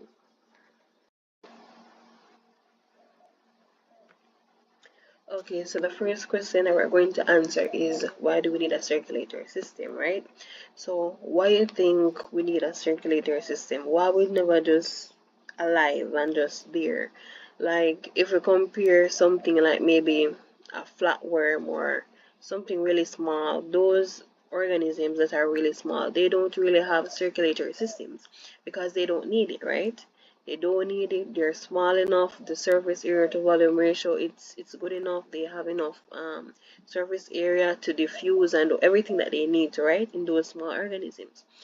But in human beings we are big, right? We are big, like literally we have so many systems going on in the body. We have obviously the circulatory system, excretory system, respiratory system, reproductive system. We have a lot of systems, we have a lot of things going on. And basically when we're talking about the circulatory system we have to talk about the heart, right? So the heart is literally what pumps blood all over the body, right? The main function of the heart pumps blood all over the body, right? So every other organ needs blood. So that heart, right? If we lose our heart, basically you're dead. You're dead. If you don't have a heart, you die, right? For example, and if we look at another system, like for example, maybe the reproductive system, let's just say a woman takes out her uterus, she can still live afterwards, right? But with the circulatory system and with the heart, there is no living. The two biggest organs, yes, if you lose your brain and if you lose your heart, you're done for. There's no going back after those two have been damaged. And obviously some people can get the thing put in them chest. I don't remember what it called right now with the heart, the metal heart. I don't remember what it be, but basically I don't remember right now, but yeah.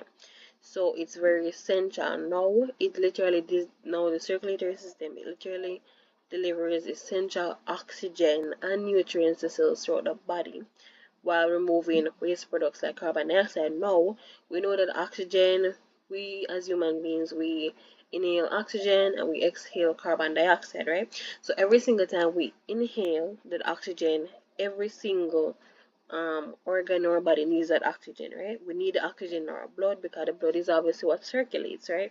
The blood is what circulates throughout our entire body, right? And we need that, we need to keep that oxygenated, right? So every single time we exhale, we're removing the waste and we're getting the carbon dioxide out of the body, right? So with the circulatory system, as I said before, this is why we need it, right? One, we're just too big as organisms. We're big. Like the surface area to volume thing would work with at all. The surface area is way too big. There's no way to just diffuse out carbon dioxide out of our body and just, there's no way to do that, right? So that is why the circulatory system is so important. That is why the heart is so important, because it is what drives this entire circulation process. Both the heart, the blood, and obviously carbon dioxide and oxygen. Those are the two main gases, right? So now some different materials that we transport around the body. Obviously, oxygen and carbon dioxide, the two main gases that we just talked about. Hormones. So basically, we're not talking about the endocrine system right now, but we know that with nervous system they use nerve impulses. With the endocrine system, they use hormones in order to get things around the body, and hormones work through the bloodstream, right? So you can just see how the circulatory system is just so important, and how it kind of overlaps with other systems, because other systems also depend on the circulatory system in order to work, right? And if we're talking about circulation, as I said before, blood. The blood is the driving force behind the circulation. It is literally what circulates throughout the entire body, right? And when we talk about blood, we're obviously going to look at the components, and we're also going to look at blood vessels. Because the vessels, those are like the containers, those are the tubes that the blood is going to travel through in order to distribute slash circulate throughout the entire body, right? So let's talk about the components of blood, and it's very important that if you do the circulatory system, you need to know the components of blood, right? So basically, what we have going on is the plasmid, right? So the plasmid is basically like the liquid part of the blood. It makes up about 55% of its volume. It is mainly water and contains various dissolved substances like protein, salts, glucose, hormones, and waste products, right? But the main thing that you should never forget about the plasma is that it is the liquid part of the blood, right? The liquid part is like make up 55% of its volume, right? So if you ever like bleed, maybe you cut your finger or something, and you see the blood, so the liquid part, the liquid aspect, is its plasma, right? Now, red blood cells, and obviously they contain hemoglobin, right? And we know that when we hear hemoglobin, we know that hemoglobin and red, I don't know, but me personally, correlate. Whenever I hear hemoglobin, I correlate it to red, right? So the reason why the red blood cells, and the red blood cells are the next component of the blood. So these red blood cells, right, that contain hemoglobin, and that hemoglobin gives the red blood cells its color, right? So that is why blood is red, because hemoglobin inside.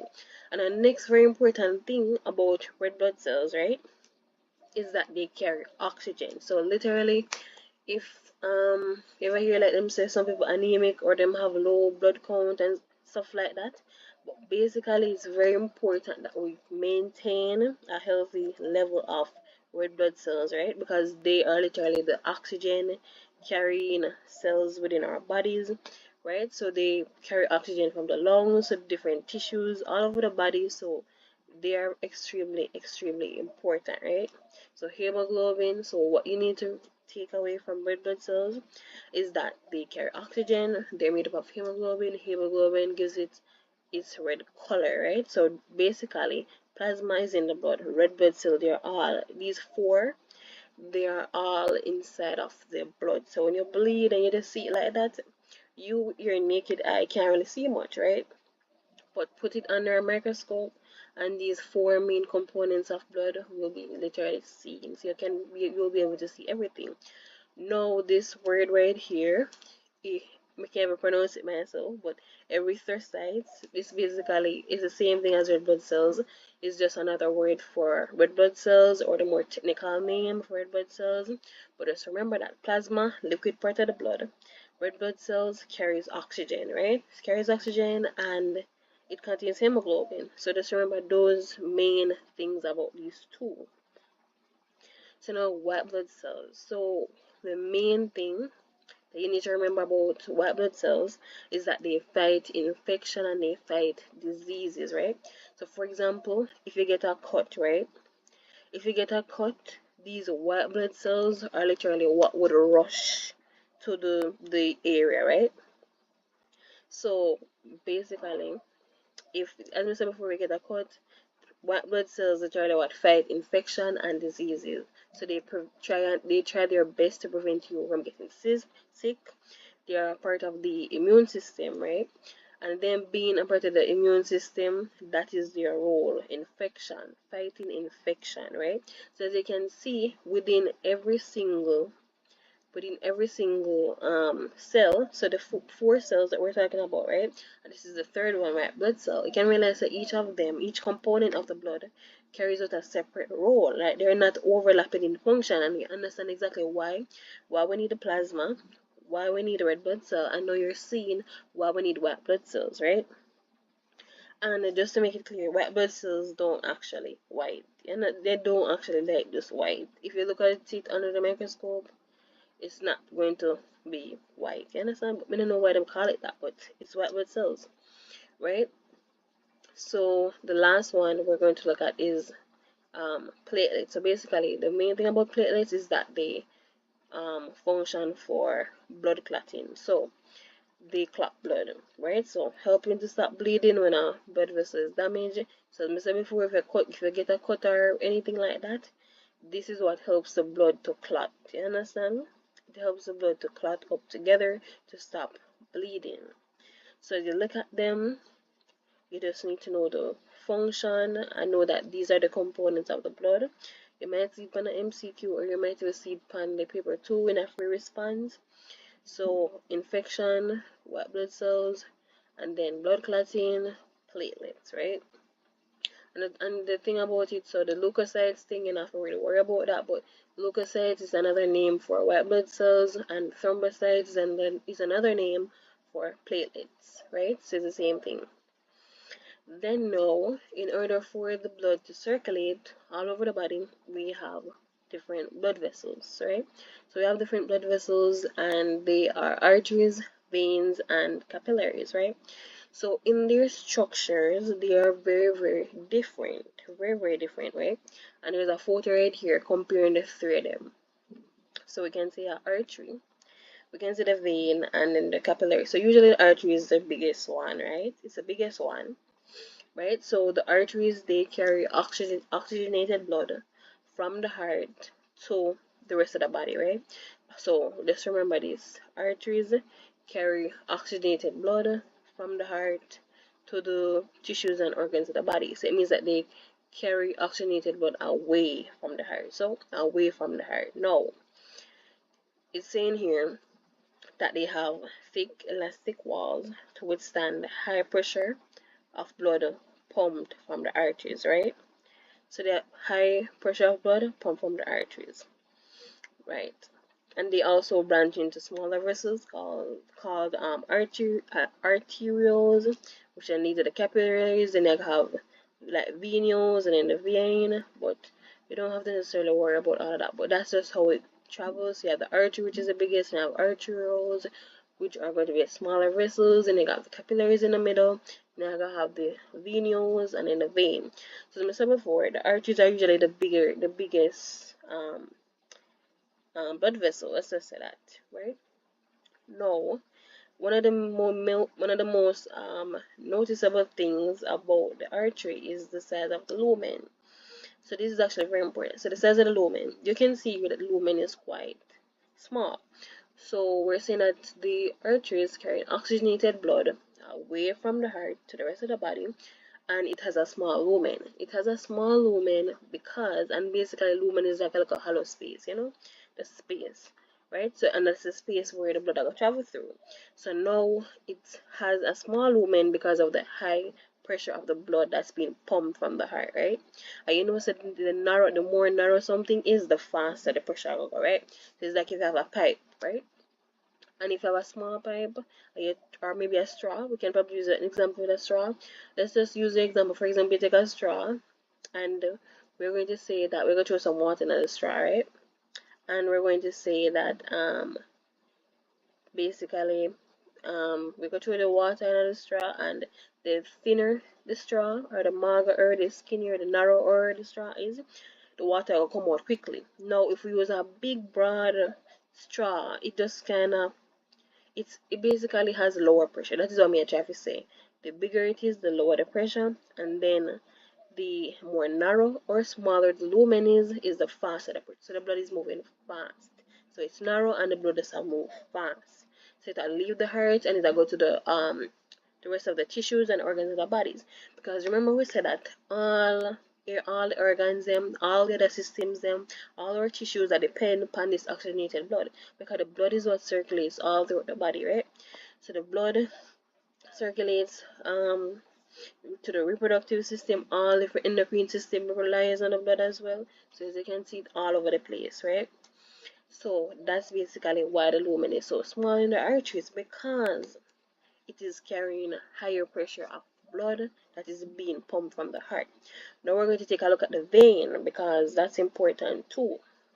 So in the veins now they're bringing deoxygenated blood. So remember that arteries carry oxygenated blood away from the heart, and in veins are going to bring deoxygenated blood to the heart, back to the heart, right? So now the same thing that we were saying is that, as you can see before, as you can see here, that the walls are much thinner in the veins and the arteries, right? And they have valves. So now valves in our veins are basically, they're very common, and they serve a very key essential function, right? To prevent the backflow of blood, right? So we say veins are carrying a deoxygenated blood to the heart, right? And then these veins have valves to prevent the backflow of blood, because we don't want the deoxygenated blood out, as to go where it's not supposed to. So now, as you can see now, the vein has an extremely large lumen. Why you think the vein have thinner walls, and why you think the vein has such a big lumen? The same thing that I said before, that when when the more narrow something is, the faster the pressure of the blood. Now, we have a big vein, we have a big lumen, we have a big space in the middle, so it means that the pressure is much lower, right? The pressure is much lower. So basically, the blood is now moving back to the heart. So imagine that, remember I said the heart pump blood. So for the arteries, them easy something. The arteries can just take away the blood quick and fast, right? That is why they have so narrow lumens. Now in the vein, this blood is going back to the heart, right? It's going back to the heart. So you cannot have the blood just rushing pan the heart just like that. Remember I said the heart is an organ, remember? So when the blood was leaving, it was fine. You can have the pressure of the blood go as fast as you want it to go, because it go to the organs, it go to the tissues in the body. But when it comes to the heart is just a small little structure. You cannot just have blood rushing upon the heart like that. And that is why we have such a big lumen. We have a larger lumen, and this lumen facilitates like the slower pressure of blood towards the heart. So a much lower pressure of blood towards the heart, just to avoid any complications or anything like that, because you cannot just have blood rushing in upon the heart if you get damage, like, you understand? So just keep that in mind. And in our capillary, which is, you can see there, it also has a small lumen, but basically the key thing is that the capillary, they are only one cell thick. If you compare the artery, the capillary, and the vein, it is the only one that has one cell thick. Just look on it, only one cell thick. And the reason why it's only one cell thick is because it functions in the role of gas exchange, right? So this is the key gas exchange blood vessel, the capillary. So it is literally the middleman between the artery and the vein. This is literally, so the artery I bring blood away from the heart, and the vein I bring blood to the heart. But the capillary is literally that middle ground between the artery and the vein, where the gas exchange is going to actually happen, where they're going to remove carbon dioxide, which is a waste, and then take in oxygen and nutrients that we actually need. And then that is what's going to get circulated around the body and all that stuff, right? So it's one cell thick, and just know that its primary function is for gas exchange. So just remember that part. Yeah, so basically it's just surface area. So that's why it has such a small surface area, because it's one cell thick, and obviously the fusion works best through shorter distances, goes through thinner walls and stuff like that. So that is why it's like that. Alright, so this is just the diagram of the heart showing the different parts of the heart, right? And we'll basically soon discuss what is happening with everything right here. But just to get an idea, just look at all the different parts. We have the superior vena cava, we have the right atrium. It would be good if I can draw this, right? Very good if I can draw this and just know the different parts on it. So you have the superior vena cava, you have the right atrium, the um, right ventricle, left atrium, left ventricle, pulmonary artery, pulmonary vein, the mitral valve, aorta valve, pulmonary valve, tricuspid valve, which prevents the backflow of blood. So all of these parts of the heart are very, very important. And we're going to talk about how all of this works in just a second. So, we said before that we have, as humans, we have a double circulatory system, right? And we said that blood passes through the heart twice. That is what we said. Now, why is it so advantageous to have a double circulatory system? So, more oxygen and nutrient delivery, improve the gassing exchange, and the ability to maintain higher metabolic rates. So you see all that physical activity and run up and down business, it works out. And as I said before, because of the size of our bodies, we need this double circulatory system. The blood cannot pass through the heart once. It now goes to sustain the body. A lot goes on in the body. We have a lot of tissues, we have a lot of organs, we have a lot of systems going on. I'm telling you about the reproductive system, nervous system, endocrine system. A lot of things are depending on the circulatory system. We need the blood, we need the oxygen for flow in our body, right? So this is why the double circulatory system is necessary, and it's called that because it passes through the heart twice, right? So now just bear in mind that, and if you look at this diagram, just bear in mind that when the deoxygenated blood, right? The oxygenated blood, it gets oxygenated in the lungs, right? So from the lungs, that is where it gets the oxygen from. Just know that, right?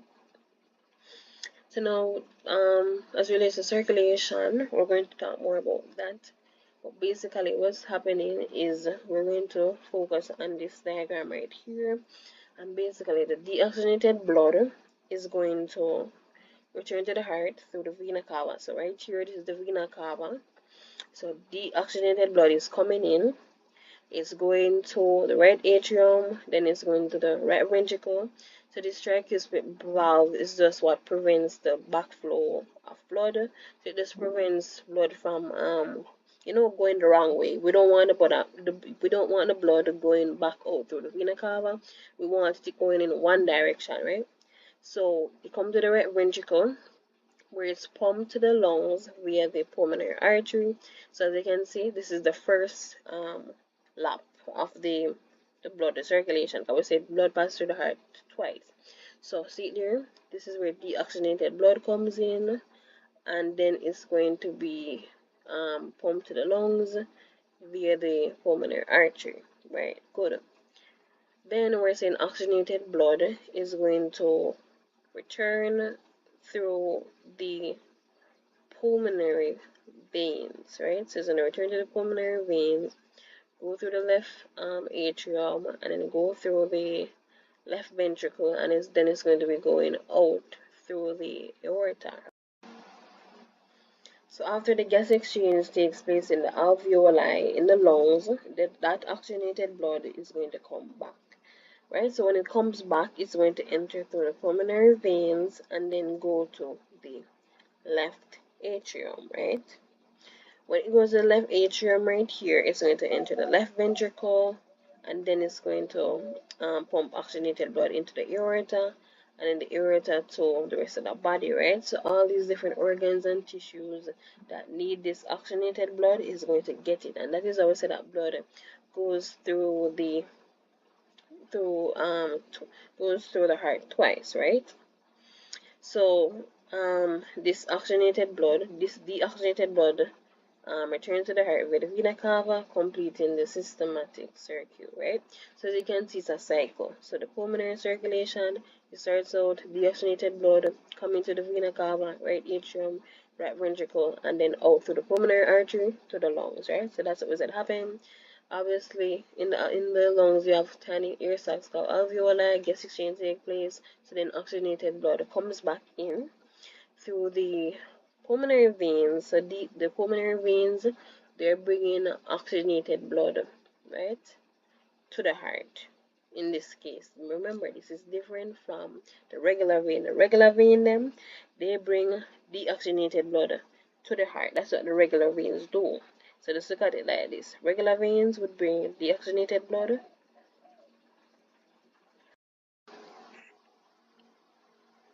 Alright, so now with blood pressure, basically we know that blood pressure is hypertension, right? So basically we're going to be talking about basically how they measure blood pressure. So basically you have the systole value and you have the diastole value. So basically the systole is the phase of the cardiac cycle when the heart contracts and pumps blood out of the heart, right? So that is that aspect. Then the diastole is the phase of the cardiac cycle when the heart relaxes and refills with blood. So if you look at the diagram, the top number, the bigger number, is going to be the systolic number, right? Which basically tells when the heart contracts and pumps blood out of the heart.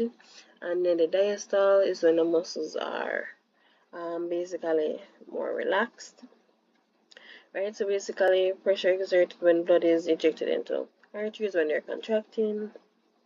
So basically, it's saying the normal value for an adult would be 120, and then for the diastole value, 80 would be the normal value, right? So that's basically what it means. Systole and the diastole, the big top number, systole, the bottom number is diastole, which is usually a smaller number, and 120 over 80 would be a regular blood pressure for a relatively healthy human being. So if you see the systole number is like 140, 150, then you say the person have high blood pressure. And yeah, so basically that's the circulatory system. Ensure that you know the parts of the heart and basically how blood goes in and how blood goes out.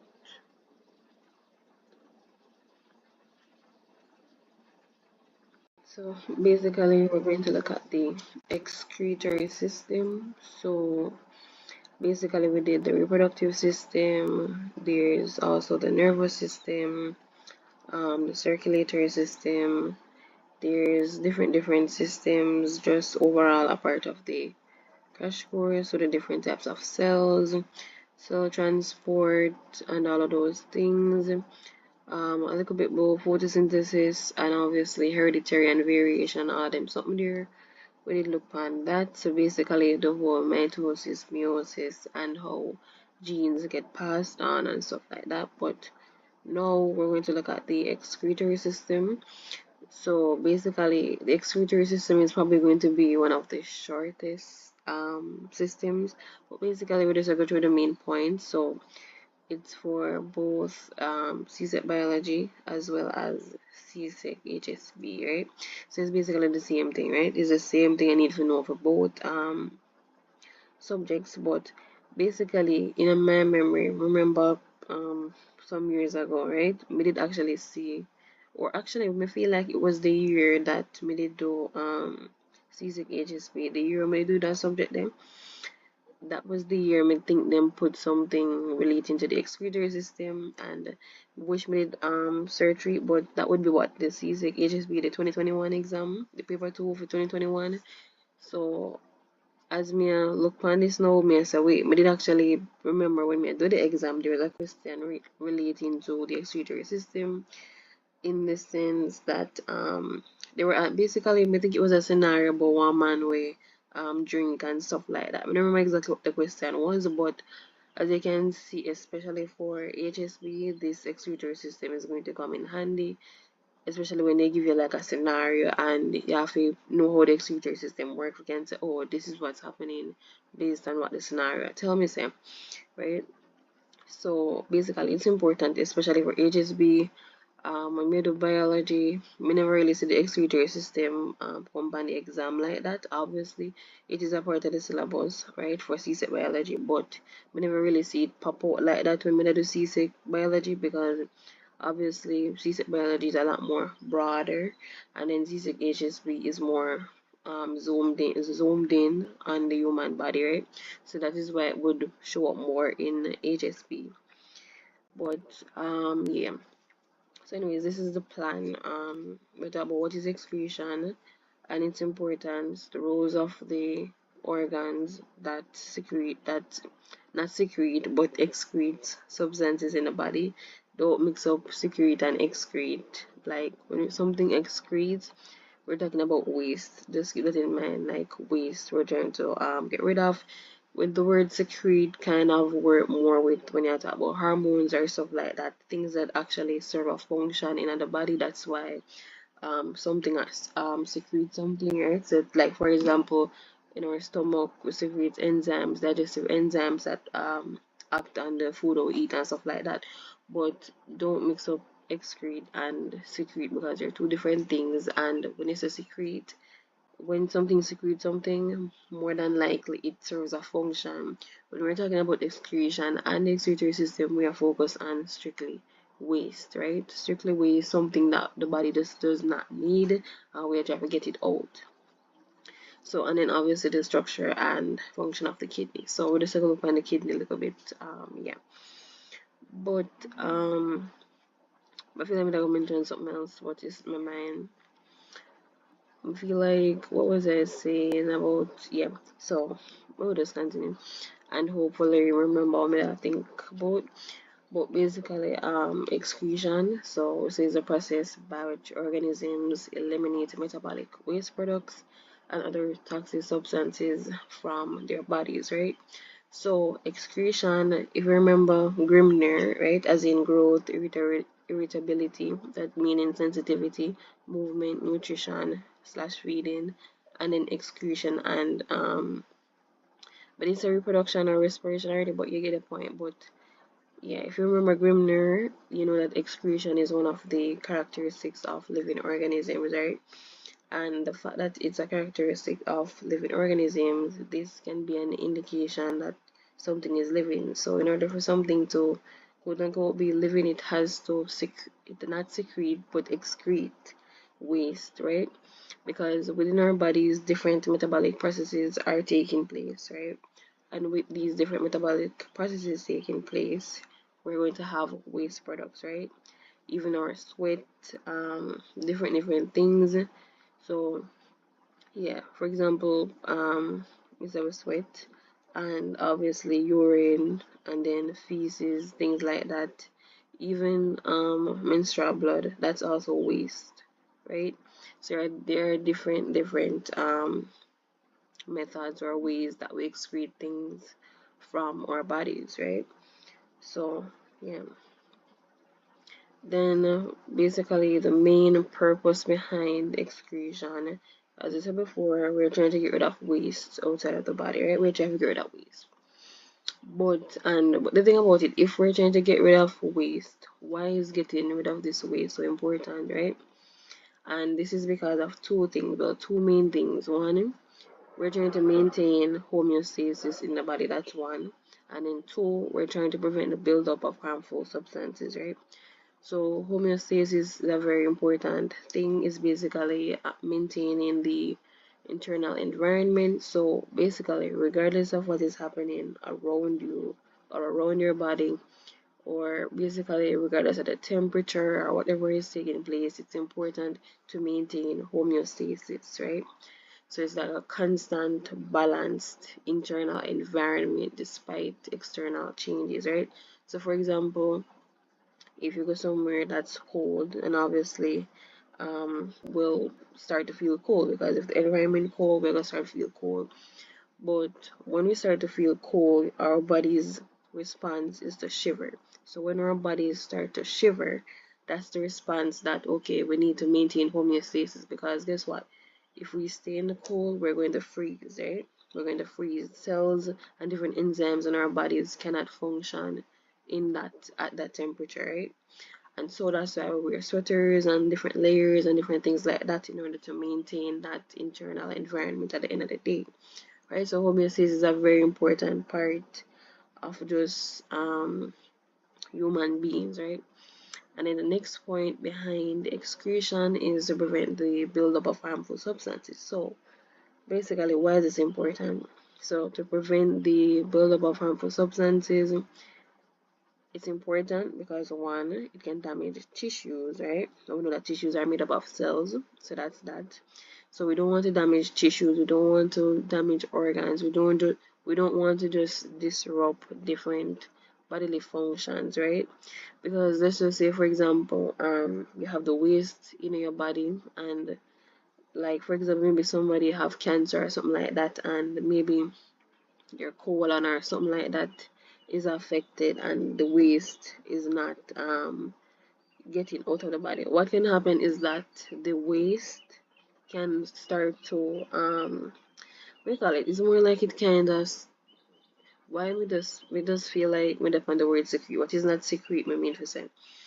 It's more like it can seep into the bloodstream, right? And if that waste gets into the bloodstream, you're in problem because blood, remember the blood, if you remember the circulatory system, blood is what travels all over the body, right? It is what circulates the entire body. It is what basically works with every system within the body, right? And we said that organs are what make up different systems, right? So imagine the waste getting into the blood and then, okay, endocrine system completely mess up now, because remember the endocrine system is supposed to work with the hormones. Now hormones, they travel basically within the bloodstream. So that mess up. Circulatory system mess up too. So basically the whole double circulatory system with the heart problem start there so too. um, Everything can just get really thrown off in the body if there's a buildup of substances, right? It can become toxic and it can basically kill you if you don't get rid of waste out of your body. And as I said before, it's done through the process of excretion, right? So this specifically goes for human beings. Obviously, like different organisms, they would use different mechanisms, right? So maybe something like what is it called, like an amoeba or something like that, they would use like exocytosis to like get stuff out of their bodies, right? So but we're focusing primarily on the human body. Okay, so basically now as it relates to excretory organs, right? So the main organ that we're really focusing on is the kidney, right? So basically, the kidney is the main excretory organ, and it is what filters out the blood and allows the waste to pass out through the urine, right? So even though the kidney is the main excretory organ, we also have other organs within our bodies that secrete different things. Not secrete, but excrete, right? So basically, we have the lungs, obviously, our entire respiration process, how we take in oxygen and then we exhale carbon dioxide. So the lungs do they do serve as excretory role. Our skin, because when we sweat, and our sweat is made up of like water, salts, ureas, just different things, right? That's also helping to get rid of waste from inside the body. That's usually why when you sweat afterwards you're thirsty, because you lose water and you also lose salt, right? So that's another important excretory organ, the skin. And obviously we said that the skin is the biggest organ, made up of three layers: the epidermis, which is the outermost layer, the dermis, which is below the epidermis, and then we have the subcutaneous layer, which is the bottom layer, which is made up of primarily fat cells, right? So even though the focus is on the kidney and it is the main excretory organ, we also have the lungs that serves its role. We also have the skin that serves its role, right? And basically, just to know that the urethra removes urine, right? So basically, the kidney is what would filter out the blood and make the urine, and then the urethra is where the urine would actually pass out to get out of the body, right? So as it relates to the structure and the function of the kidneys, so as I said before, it is the main excretory organ, right? It is the main excretory organ, and if we're focusing on the structure, or basically you just need to know what it looks like, but basically it's two like bean shaped organs, right? So the kidneys, we don't have one, we have two kidneys, right? So a normal healthy human being would have two kidneys, and obviously you have people who um different illnesses, they only have one kidney, or maybe somebody donate a kidney to them, different situation. But a healthy normal typical human being would have two kidneys, right? Whether or not both of them functioning or not, they won't know unless they do a test, right? But basically it filters out waste from the blood, and we talk about why that's so important, because it can literally kill you. All that build up in your body can literally kill you, right? So it can help to regulate blood pressure, fluid balance, and also electrolyte levels, right? So if we're just going to look at how it's shaped, so we have two kidneys, a kidney on the right and a kidney on the left. So basically that's the structure of it, right? And now within the kidneys we do have some structures which are nephrons, right? So basically nephrons would be like tiny filtering units within the kidneys that remove waste and excess fluid from the blood, right? So that's the like overall that's the main thing with the kidney. You have to know about the nephrons which are inside of the kidney, since they're the ones that actually do the filtering, right, in order to remove the waste. So it's not just the kidney that remove waste all by itself, it's the nephrons that's within it that's actually removing the waste and the excess fluid from the blood, right? So now we said urethra is actually what carries the urine outside of the body, right? And then if we look at it now, and then the bladder would basically be the sac that stores urine until it's excreted, and then the ureter would be the tube that carries the urine from the kidneys to the bladder, right? So the urethra is carrying the urine from the kidneys to the bladder. You can obviously see the bladder, and then you can obviously see the bladder here, and this is the urine inside of the bladder. And basically the urethra would be like the final place before it gets the urine outside of the body. So kidney, we have our tiny filtering units, which are basically the nephrons. Actually see they're the nephrons inside of the kidney. They filter out the urine. The ureter will bring it to the bladder, and then the bladder would store the urine. And then when you feel like, oh, you want to urinate, when you actually go to urinate, the urethra is where the urine would pass out through, right? So it's actually very simple. Like when you really look on it, very simple. Just know that it's the kidney. We have in nephrons. This is what the nephron look like. The ureter, if you want, just follow along with the diagram, but use the ureter, right? And do not mix up ureter and urethra, because I feel like when I learn it, we used to mix them up, ureter and urethra. Just remember, say urethra, the way down at the bottom is literally the exit at it to bring the urine outside of the body. So you gotta work with the kidney, right? And inside we have the nephrons, and then the nephrons are the tiny filtered urine units, and then the ureter would bring the urine from the kidney. So after the nephrons are filtered, bring the urine from the kidney, go to the bladder, right? And then the bladder would store the urine. When you decide that you actually want to urinate, it's going to pass out through the urethra, right? So that's basically the structure and the function of the kidney, right? So it's actually very simple. Just look at the diagram and basically follow the diagram. And in this example, as you can tell, this is basically a female body, right? But it's almost the same thing. Almost, except in the male, obviously you won't find a uterus and stuff like that. But yeah. So this will basically be the last thing, right? So how urine is formed.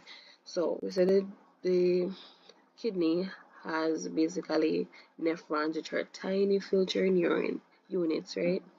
So these tiny filtering units, which are inside of the kidney, how do they form urine, right? So they're filtering the blood, right? That we know that we just need to know that these nephrons they filter out the blood and that waste passes out as urine. We just need to know that from the get-go. So this diagram is very simple and we're just gonna follow it in order, right? So first we have the glomer glomerulus, right? With this bad pronunciation, but glomerulus, right? And basically it filters out the small solutes from the blood, right? Because remember, this is the whole role of the excretory system to filter the blood, and the end product is going to be urine. The urine is going to be the waste that is getting out of the body. So the glomerulus is what's going to filter out the small solutes from the blood, right? And then the proximal convoluted tubule is going to reabsorb ions, water, and nutrients, and is basically going to remove toxins and adjust the filtrate pH, right? So it's going to filter first, then it's going to reabsorb ions. So it's basically a filtering process. Filter out the small solutes, then it's going to reabsorb the ions, water, nutrients, remove the toxins, adjust the filtrate pH. Then in 3, you have the descending loop of Henle, right? So descending loop of Henle, and basically aquaporins allow water to pass from the filtrate into the interstitial fluid, right? So that's going to happen, and then in the ascending loop of Henle is going to reabsorb sodium and chloride from the filtrate into the interstitial fluid. And then the distal tubule is going to selectively secrete and absorb different ions to maintain blood pH and electrolyte balance, right? And then you're going to have the collecting duct, which is going to reabsorb solutes and water from the filtrate, right? So it starts with the glomerulus, then the proximal convoluted tubule, and then the descending loop, descending as in going down, loop of Henle, then the ascending loop of Henle, and then you're going to have the distal tubule, and then you're going to have the collecting duct. So basically, this is just something more of a like a memorization thing. So you just need to memorize what happens in what, right? At the end of the day, the goal is to filter the blood and to pass out the waste through urine, right? That's the whole goal of it, right? So just remember the glomerulus and then the proximal convoluted tubule, descending loop of Henle, ascending loop of Henle, and then the distal tubule, and then the collecting duct. So you just need to remember those main things, right? Just remember those main things as to how the urine is formed. Finally, we